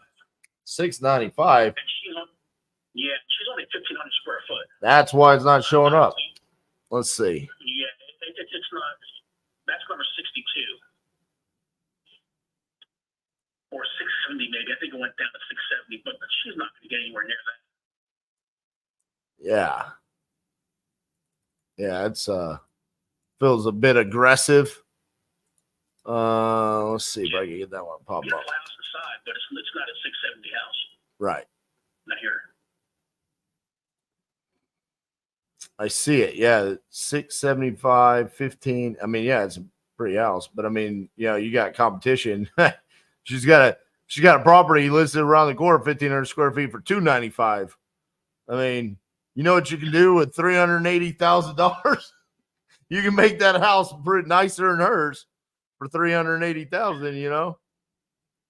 Yeah, and even crazier part is there's one right on the other side of me on number 50 that is 600 square foot. It's a piece of shit. And she's asking I don't know, 229, I think, 225. Right. If I go in the house and fart hard enough, it'll fall apart. Yeah, I mean, just looking around. I mean, I just don't. If I were to come in anywhere close to 4 1/4, I don't see any exit for me where I could do anything. You know, I mean, sounds to me like the best solution if you want to get that close to that. I mean, you know, it's going to be listed with a realtor. Yeah, and the problem with that is I'll never sell it because, again, next door, her realtor told her to list it for $690 at first. They had it for $690. And her realtor was giving her a pipe dream. She didn't see that. Yeah. Well, I'm saying for you, I mean, if you want to sell your property for 4 1/4, I mean, just list it with a realtor and you'll probably get it. Yeah. I mean, for me, if it's already a fixed up house and it's beautiful, there's nothing I can do with it, you know? Okay. That's fair enough. All right, Charles. Well, best of luck with it. Hopefully moves quickly for you. Okay. Yes, sir. I appreciate your time. Thank you. Bye-bye.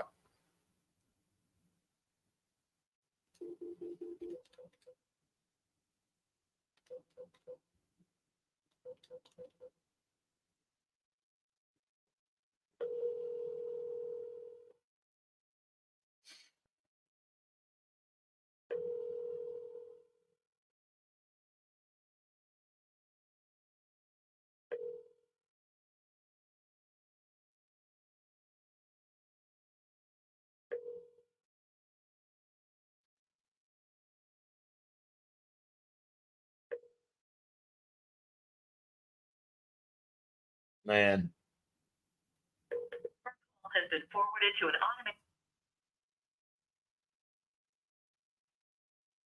automated. I really don't like it when people go on like our promotion stuff for this and say like Nick just did a post saying you know, RJ's calling LeadZolo leads. I see a notification come through my phone and it's like, well, I bet he just gets better leads than we do.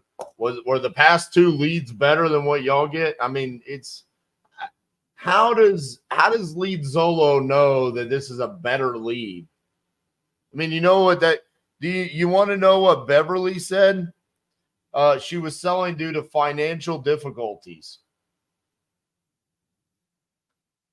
And it's just like, I just don't understand why some people want to think that there's some conspiracy theory as to why I'm able to close deals. It's just because it's it's purely the consistency and the fact that we are willing to spend the money to buy the leads. And then we call them all and we keep calling them until we talk to them and we either say no or yes. It's crazy.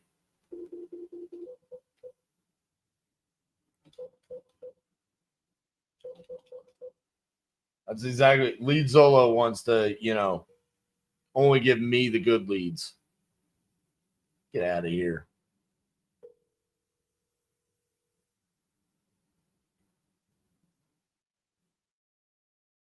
Hello, Hi, is Debbie there?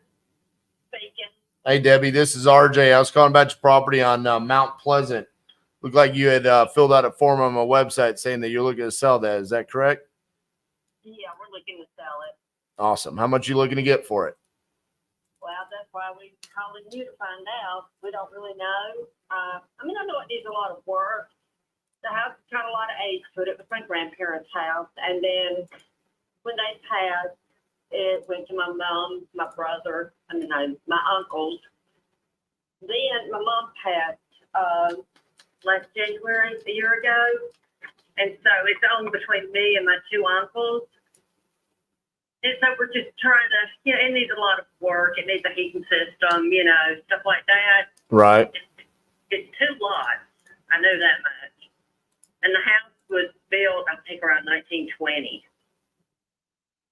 So, it's a good, it's still standing good and everything. It just needs work. So it's a 2-bedroom, 1 bath, like 1,000 square feet. Is that correct? I think so, yeah. I know it's got 2 bedrooms, 1 bath, an attic. The basement is more like a crawl space, I guess you could call it. Then it has a kitchen, dining room, back porch, front porch, and it's on 2 lots. It's got a very big metal garage on the property. That was my grandfather's. Gotcha. All right, let me look around here. So let me ask you this: since you don't have an asking price, if I were to make you an offer today, what would you say to it? I couldn't say anything. It's owned between me and my uncles. I would have to contact them. Gotcha. So you guys haven't talked about a dollar amount or anything at all? Well, roughly we're thinking around 75,000-80,000. Okay. So let me ask you this, not saying that that's a bad number because I'm still looking. I don't have any idea. I'm looking around the area right now. right. If that is the number, how did y'all come up with that?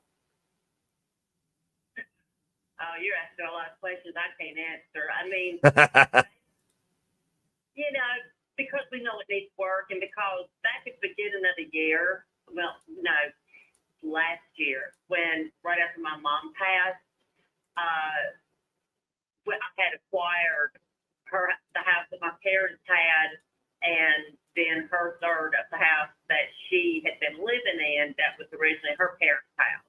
Uh-huh. And one of the real estate agents that come out to just kind of look things over, and she was really wanting to maybe just flip it. She just kind of loved it. She said, I would easily go 80 on this house. And I thought about recontacting her, and I may end up recontacting her. But I thought, well, my uncle had told me, he said, just check around, see what you can find out, so we'll know how to go from there. Gotcha. So I don't know how this stuff works. I really don't. Well, the ideal scenario, so for us, there's no realtor commissions. We cover the closing costs. Is there anything owed on the property? Or is it free and clear? It's free and clear. So the only expense to you guys would be if there's any liens or property taxes owed on it. Outside that, whatever number I tell you, that's net to you. So that's one of the things, we can close on your timeline. Normally we need a minimum of, 3 weeks to make sure title's clear and get everything like that.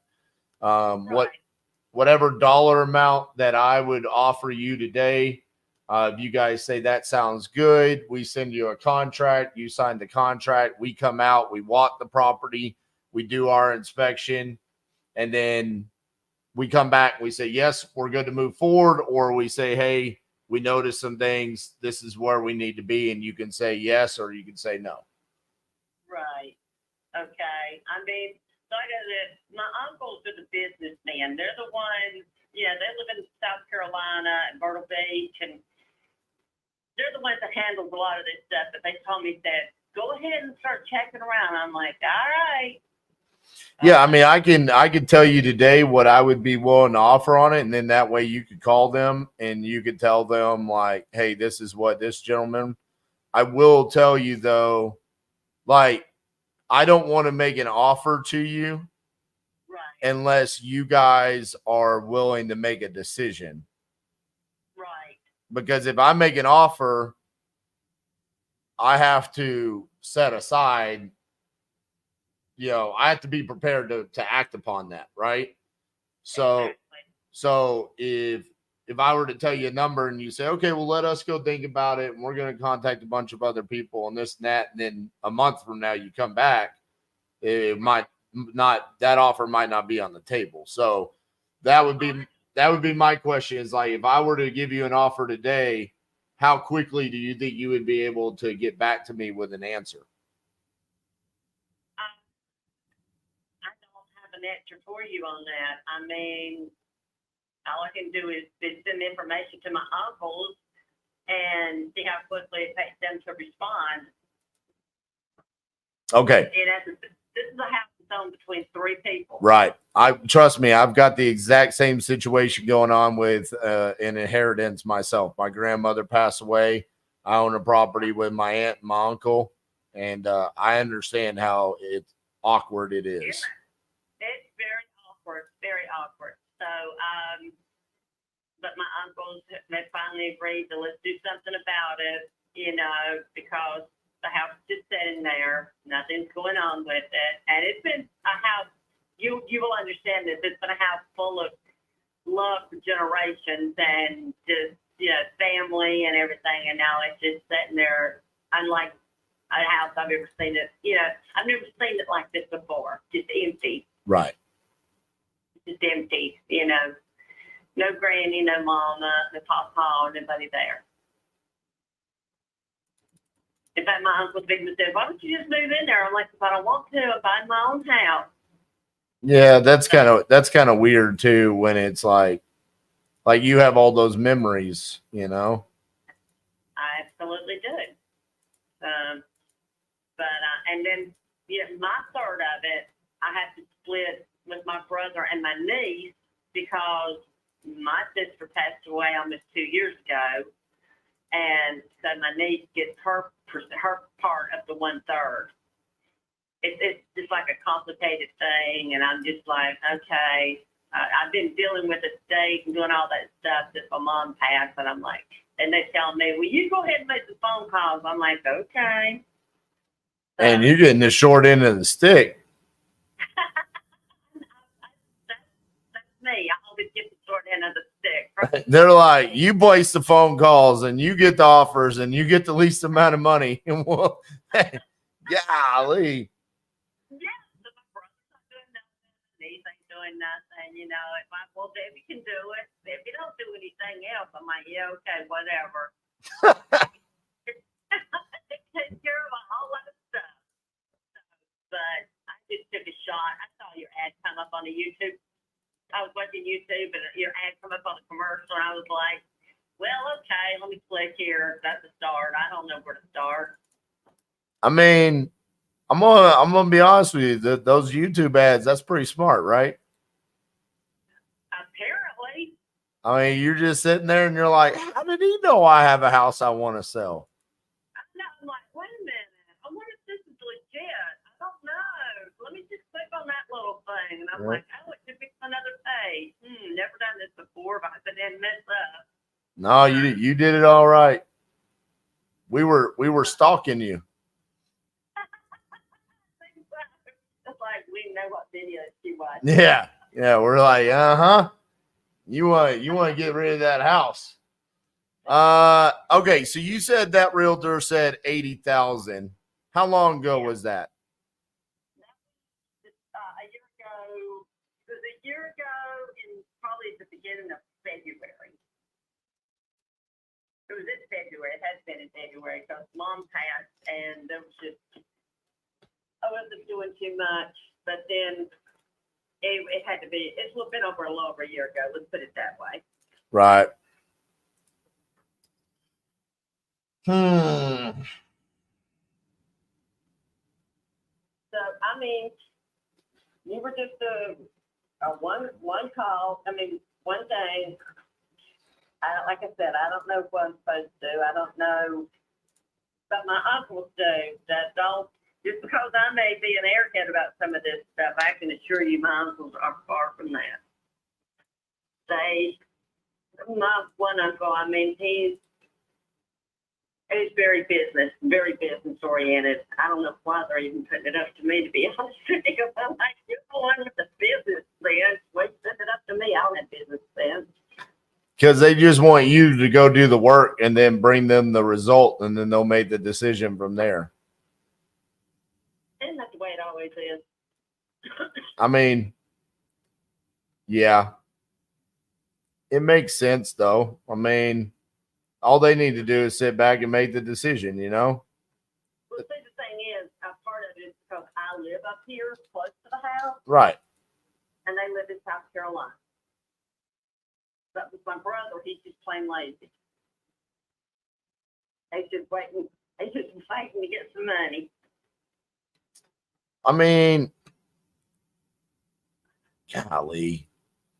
It's hard. I mean, I'm not as insightful about it as you might have hoped I would have been, you know, and I'm like, all I know is I'm supposed to kind of like get some estimates and let my uncles know what the estimates are, and then they will make the decision, because I'm just one person. I can't make the complete decision.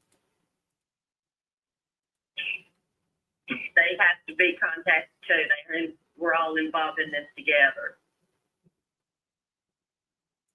And you said, and what did it refresh my memory? Because I've been looking this whole time. I mean, that the house needs some work, but it's still in pretty decent shape, right? I mean, it needs some work. The bathroom, I know, needs repairing. That much I can tell you. But the house is over, you know, it's 100 years old. It's going to need repairs. I mean, nobody can just go in there and say, I have to live in here today. I mean, my mom lived there. My mom lived there, but since she passed and there's been no upkeep, there's been no maintenance, you know, stuff like that. Obviously, things have just kind of been neglected. I mean, we do keep the yard maintained,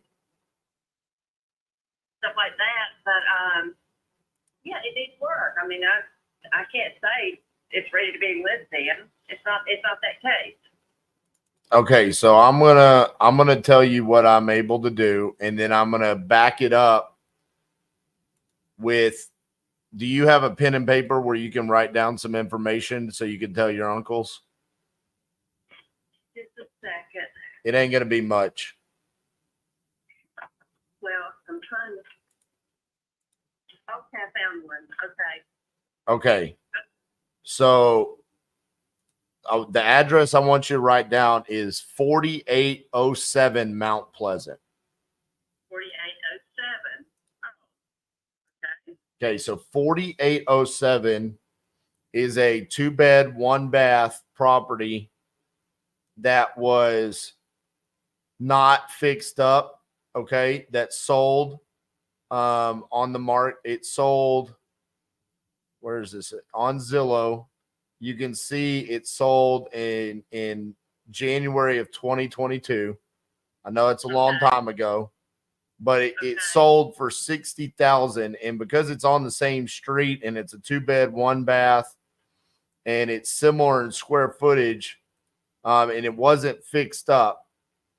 What I'm doing here is I'm taking that price per square foot because it was smaller. So it sold for $146 a square foot. Okay. So I'm taking that price and then I'm going to multiply it by your property, which is 1,049. Okay. Well, hold on. Let me make sure I'm doing this math right. I don't think I'm doing this math right. So that was 840 square feet. I did not do this math right. Well, actually, Redfin did not do this math right. 60,000 divided by 840. Sold for $71 a square foot. Now that makes sense. Oh, $71 a square foot? Yeah, $71 a square foot times your mom of 1,049 puts me at $75,000. So that would be my offer, $75,000. Okay. So you could tell them he's basing it off of the fact that 4807 Mount Pleasant was a 2-bed, 1-bath on the same street, not fixed up house that sold for 60. But our house is bigger, so because it's bigger, he's willing to pay $75,000. Okay. But does it matter about the that because it is actually 2 lots? Yes, that matters. So what am I getting? Well, on the other lot, this one that I told you that has the big metal garage, like a double garage workshop. It's a pretty cool garage. It's big. I don't know how to explain it. I mean, it's big. Okay, so I'm looking on the Google Street View. Okay. I believe this is the house. Let me make sure I'm looking at the right house. Okay, 4769, right? That's the property. Yeah. Okay, so I see the house. Where is the? If you're looking face on at the house. Yep. Is it to the left? Yeah, the garage is to the left of it. Is it kind of woodsy? Like there's like a RV or something over there? Yeah, that's my uncle's. Okay. So what's the address for that lot? Oh, I have no idea. Okay. Bet it's 40. All right. Let me. I know the house on the other side of my granny's is 4765. This granny's is 4769. I have. Okay, I got it. Okay. Okay, so now what I need to do is see if any vacant land has sold.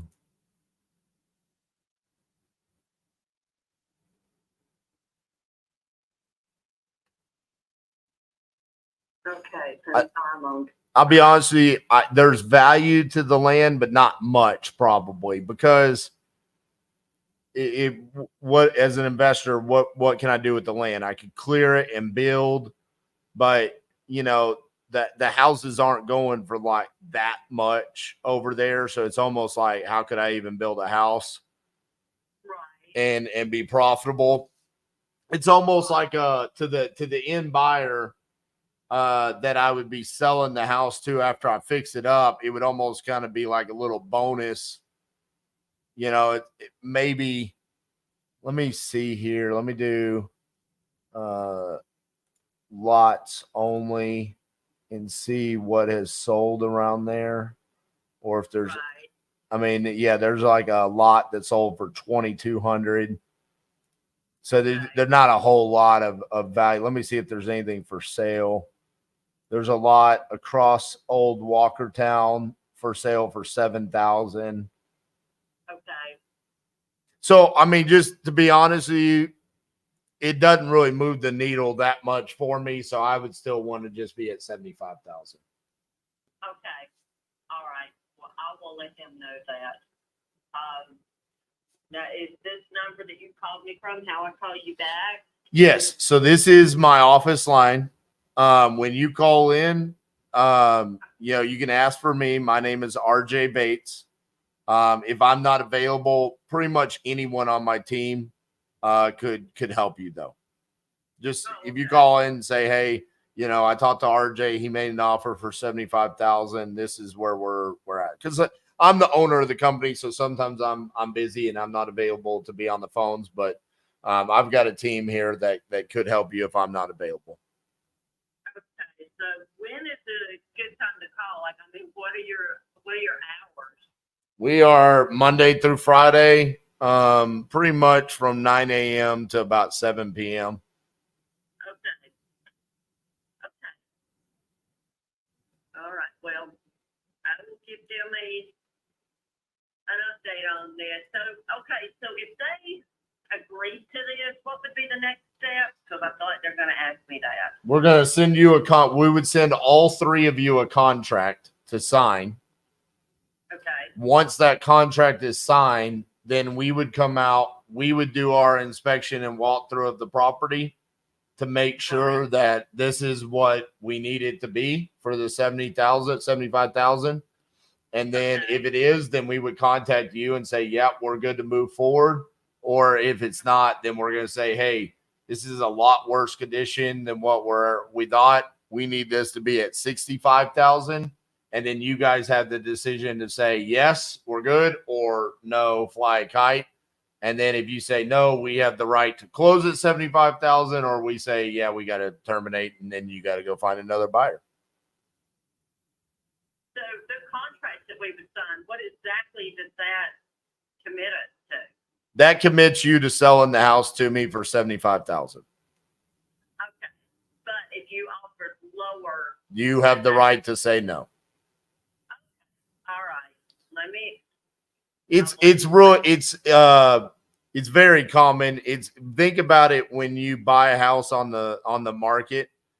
If you go to through a realtor and all that, you go and you say, hey, I'm buying this house for 200,000. And then you get an inspection and the inspector says, ooh, the roof is damaged. Well, in that case, you would go to the homeowner and you would say, your roof is damaged. I need you to fix the roof before I buy the property. Well, in this case, what we do is, because we're buying it as is, we say, hey, your roof is damaged, which I'm already assuming the roof is damaged on this one. I'm just using that as an example.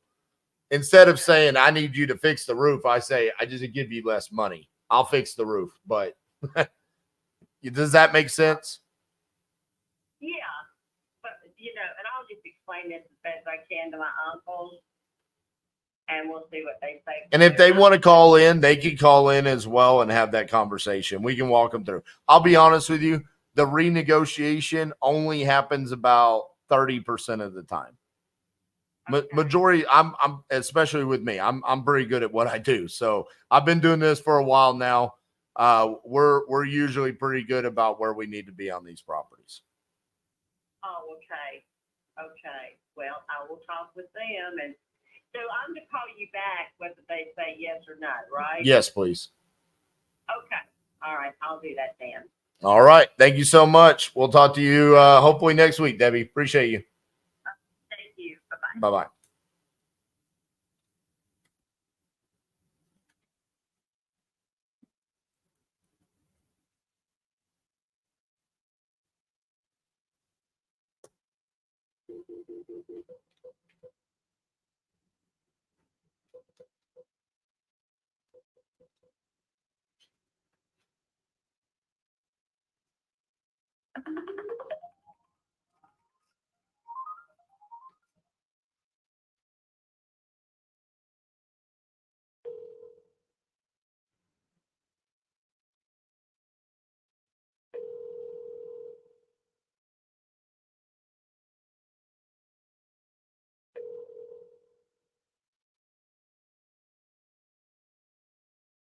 This is Rick.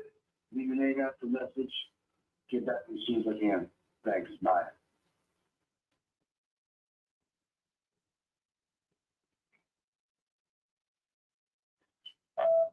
Hey, Rick, this is RJ Bates calling about your property there on West Amelia Avenue. You had entered this on my website saying that you were looking to sell. If you could, give me a call back at 817-710-8689. Thank you.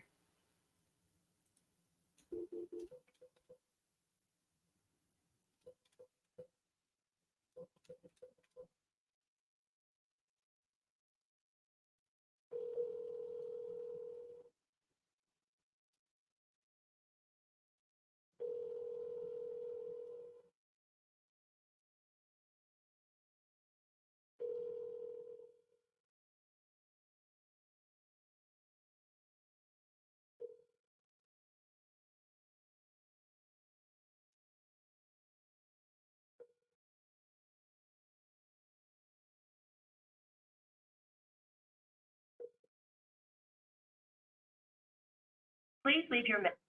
All right.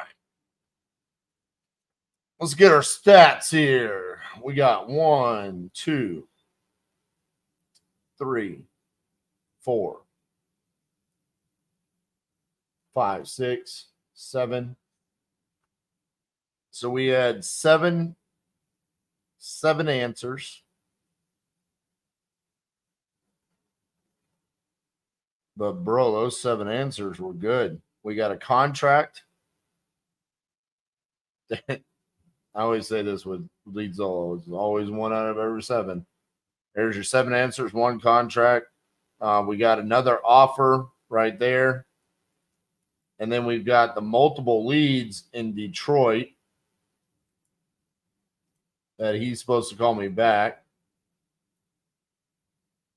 And then we got a bunch of voicemails for callbacks and stuff. Realistically, I embrace no on 1,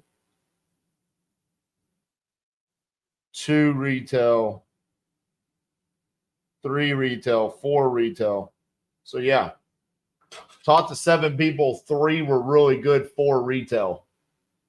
I mean, that's from a PPL perspective, that's amazing. That's what you're looking for. So I love those results. Let's clean up some of the mess here that I've created this week. Let me get to what I need to be able to follow up.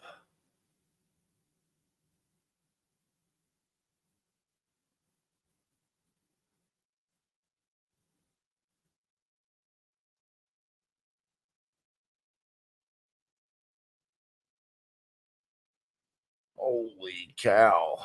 I opened so many tabs. Bear with me, people. We're going to get you some action here in a second.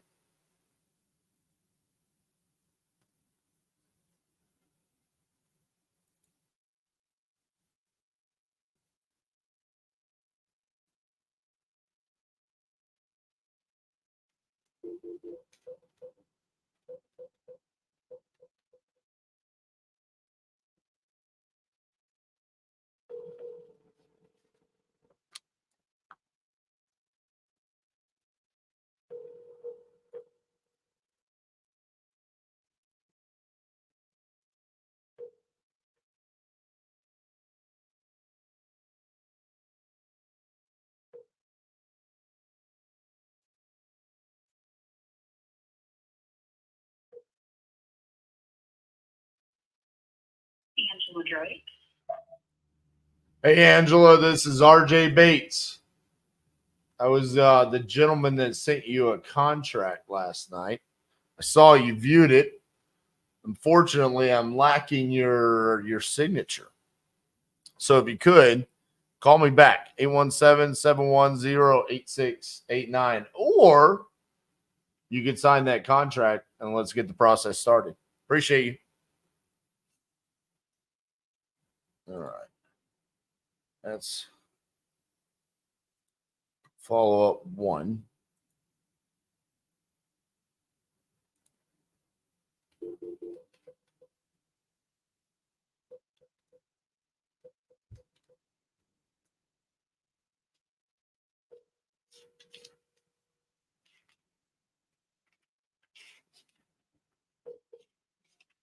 Hello.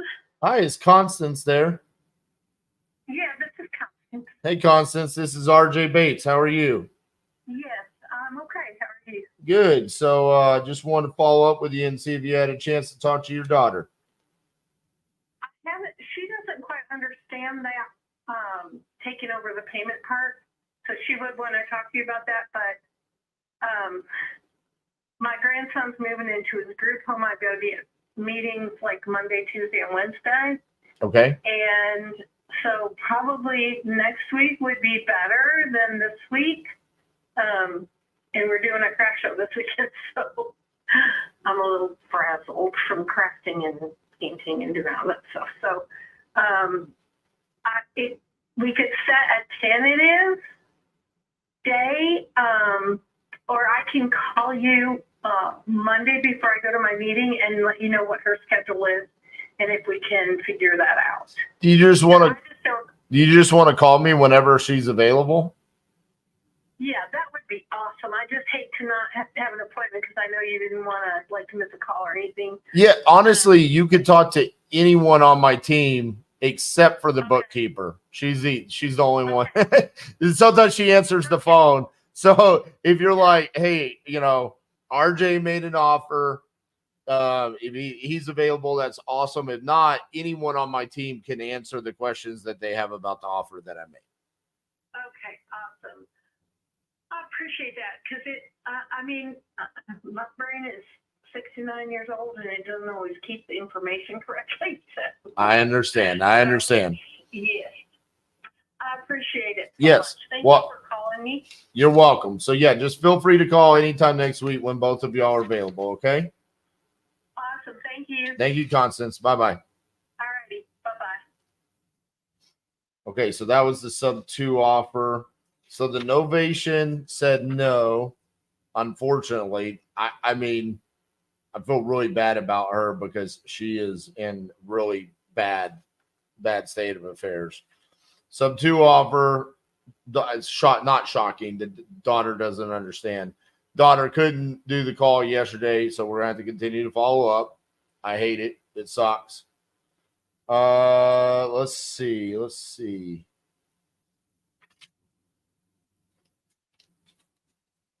Hubzu offer got accepted. Okay, so that was great. InvestorLift got signed. Hubzu. Kansas City. He never called me. No, not the Novation from last night. The Novation from Tuesday.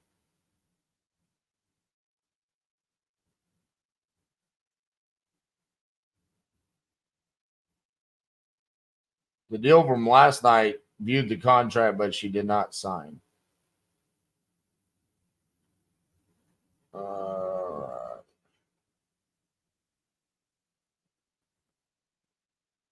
Glenn, I keep answering you, bro. Pay attention.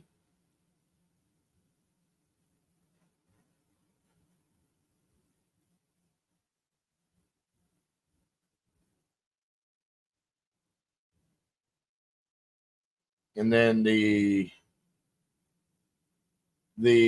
one with Jerry countered, but we accepted. We signed that.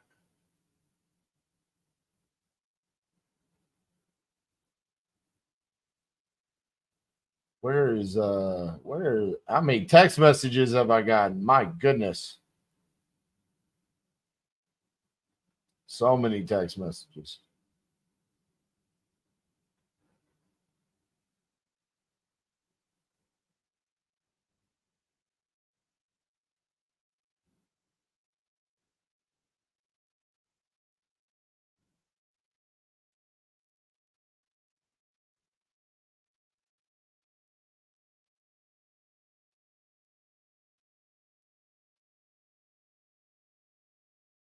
Am I losing my mind right now? I literally cannot find this guy's phone number. And I know he made me send him a text message the other day. What day was that? That was Monday, Tuesday. Should be right here. There it is. Maybe. Oh, I'm nervous about calling this one. What?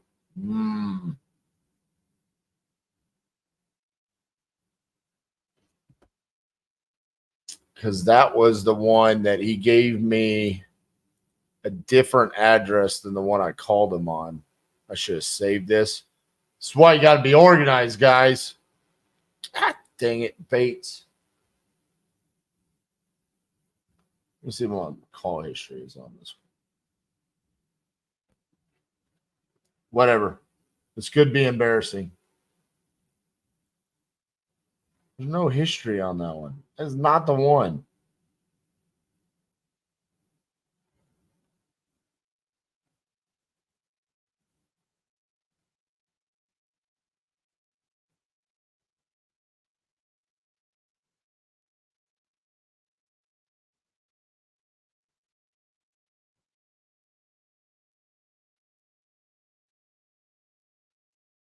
This one. With the Kansas City area code, Bates. Please leave your message for 8. All that. Not the answer.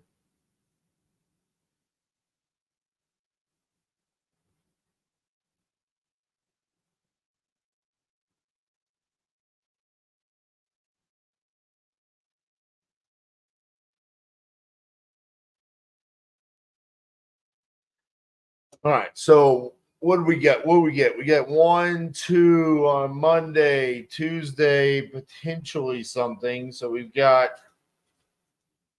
2 for sure.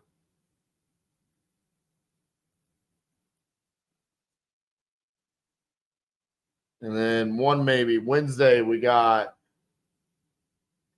1 for sure.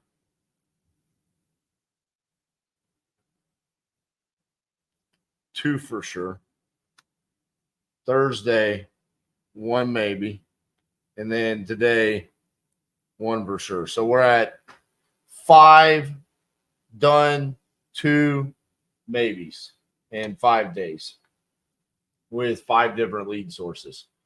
I like that. Well, actually, technically, it could be 3 maybes.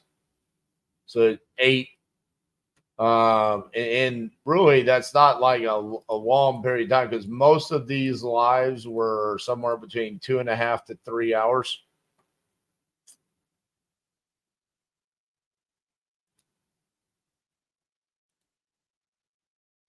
Let me make sure there's nothing I miss here. All right. What happened with yesterday's lead? He wanted his son to look at it. Oh, with Aaron? I don't know what happened with Aaron's. I do not know. So, Gabriel, the KPIs. So on Monday, the KPIs are kind of hard to keep track of because really it was just me trying to find stuff. So, I mean, like the Hubzu deal, that was just the son look at it before they signed. That wasn't mine. That was Aaron's. Mine was the lady in St. Louis. So Monday, there's not really KPIs because I mean it was like the Hubzu and then just calling some FISBOs. Randy, I am telling you, that was not my lead. That was Aaron. Trust me, buddy. I was there. I was one of the phones. That was totally Aaron talking to him. So Monday, no KPIs. Tuesday, we had the 30 leads from property leads. So what did that cost us? 30 times. So it cost us $1,650. We'll write this down. So 1,650. And then on Wednesday, see how much we spent with speed to lead.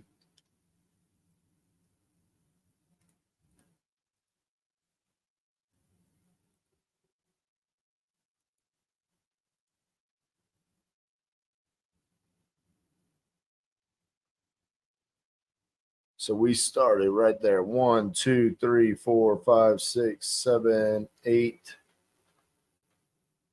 So we only had 8 leads. I only bought 8 leads with Speed Lead.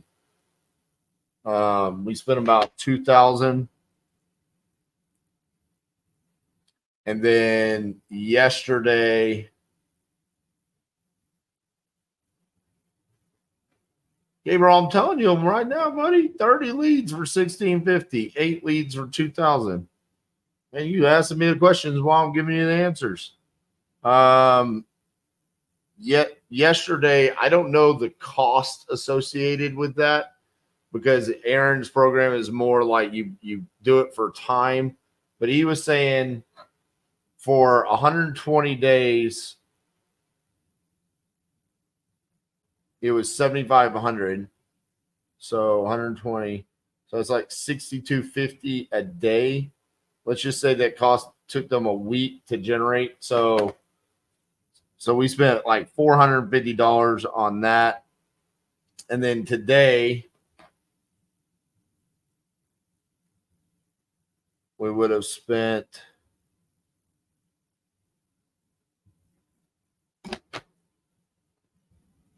like 4,125.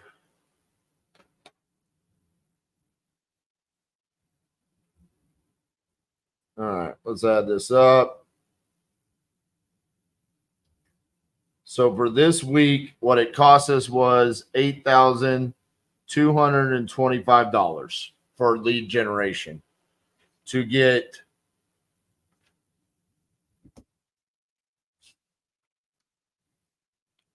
five signed contracts and 3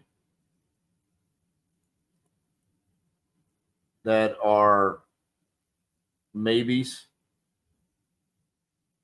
So based off of that, 8,225 divided by 5. Average cost per contract for this week with no follow-up, 1,645 on the first dial. And say we end up with an average assignment fee of 15,000 and say only 3 of them make it to the closing table. So we make 45,000 minus the 8,225. We would make $36,775 on that $8,000 investment on the first dial. I mean, what we still have is that we still have like, because the contact rate on Tuesday was really low. So on that, we had 1, 2, 3, 4, 5, 6.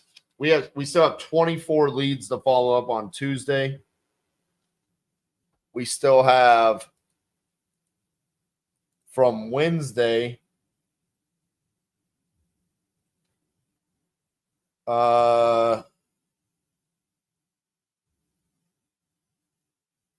Wednesday, I did 1, 2, 3, 4.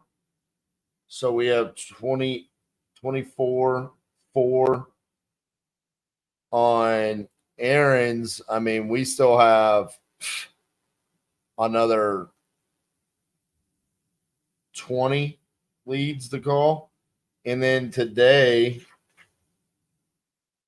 we've still got 1, 2, 3, 4, 5, 6, 7,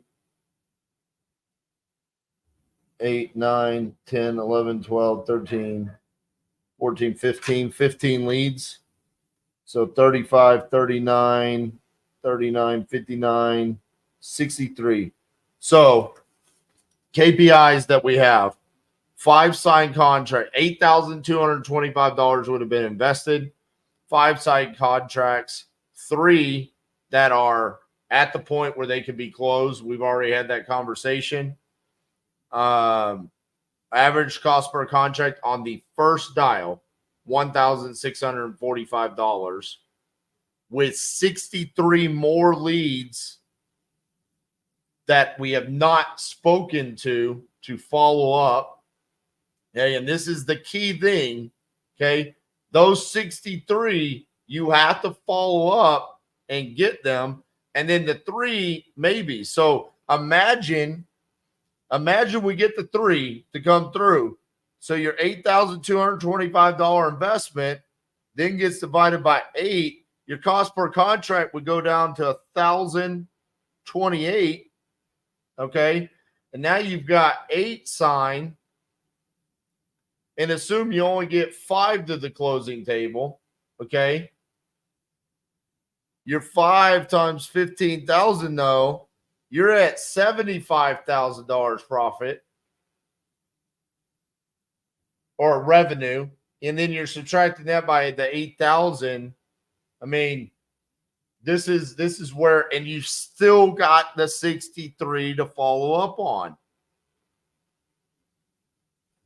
I mean, you keep going and compounding what you are generating with your lead gen, and getting those people to answer the phone.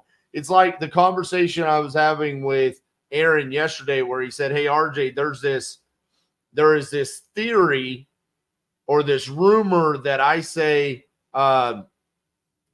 follow-up is for failures. Well, what I mean by that is I don't say don't follow up with these 63. That would be dumbassery, okay? You absolutely burn the phones to get those 63 on the phone as quickly as possible.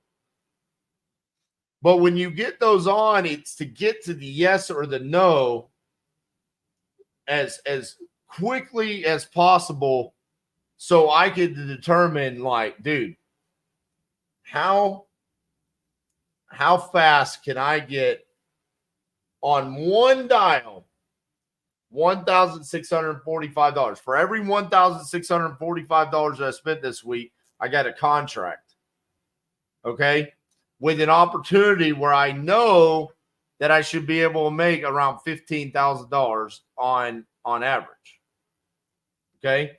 And then every single time I can get one additional to that, my cost per contract keeps going down and down and down, where I could eventually, I wish I would have, how many people did I talk to?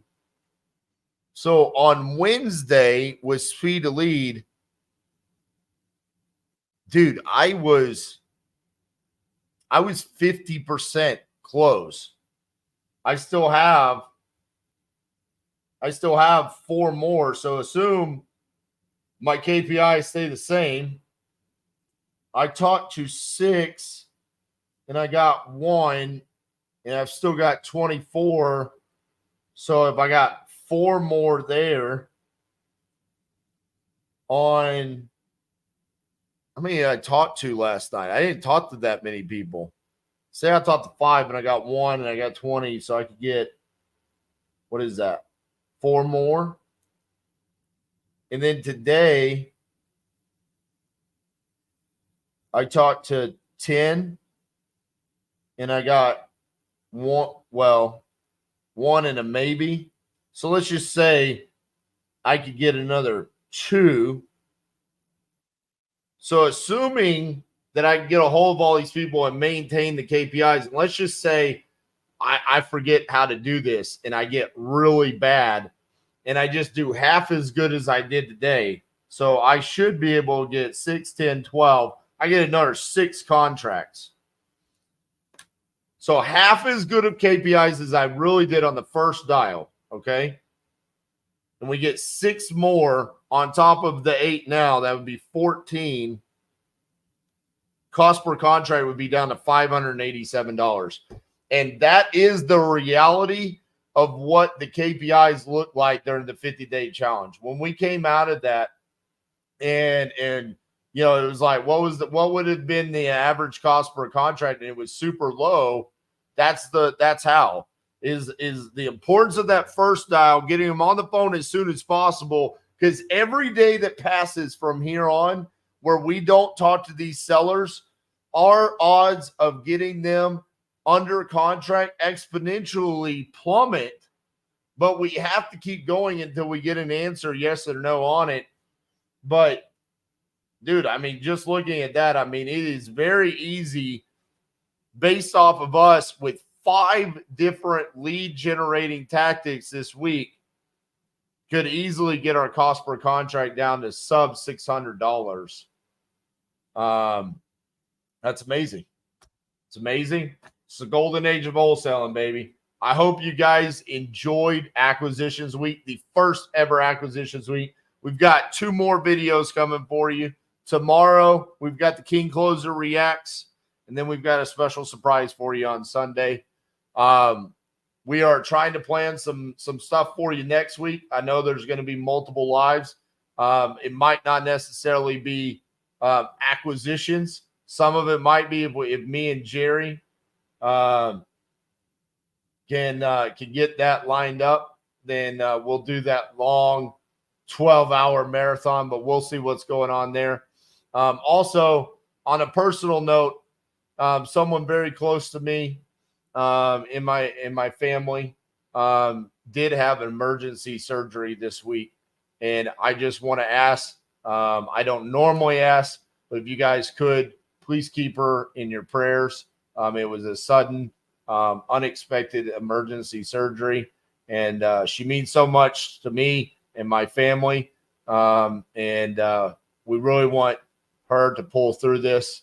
That also put a lot of stress and strain on me and my family, my team, everybody during this week, but we wanted to make sure we made a commitment to you guys that we would pull through with this. So during this entire week, I'll be honest with you, it's been crazy. We've had to arrange different things, not a lot of sleep and late nights and a lot of worried prayers. But so I would appreciate you guys keeping Jerry in your prayers and hoping she comes out for the better on the other side of this. All right, guys, appreciate you. Thank you for all the love and support. Make sure you show LeadZolo some love on this video. Give us a like, and we'll see you tomorrow on the King Closer Reacts.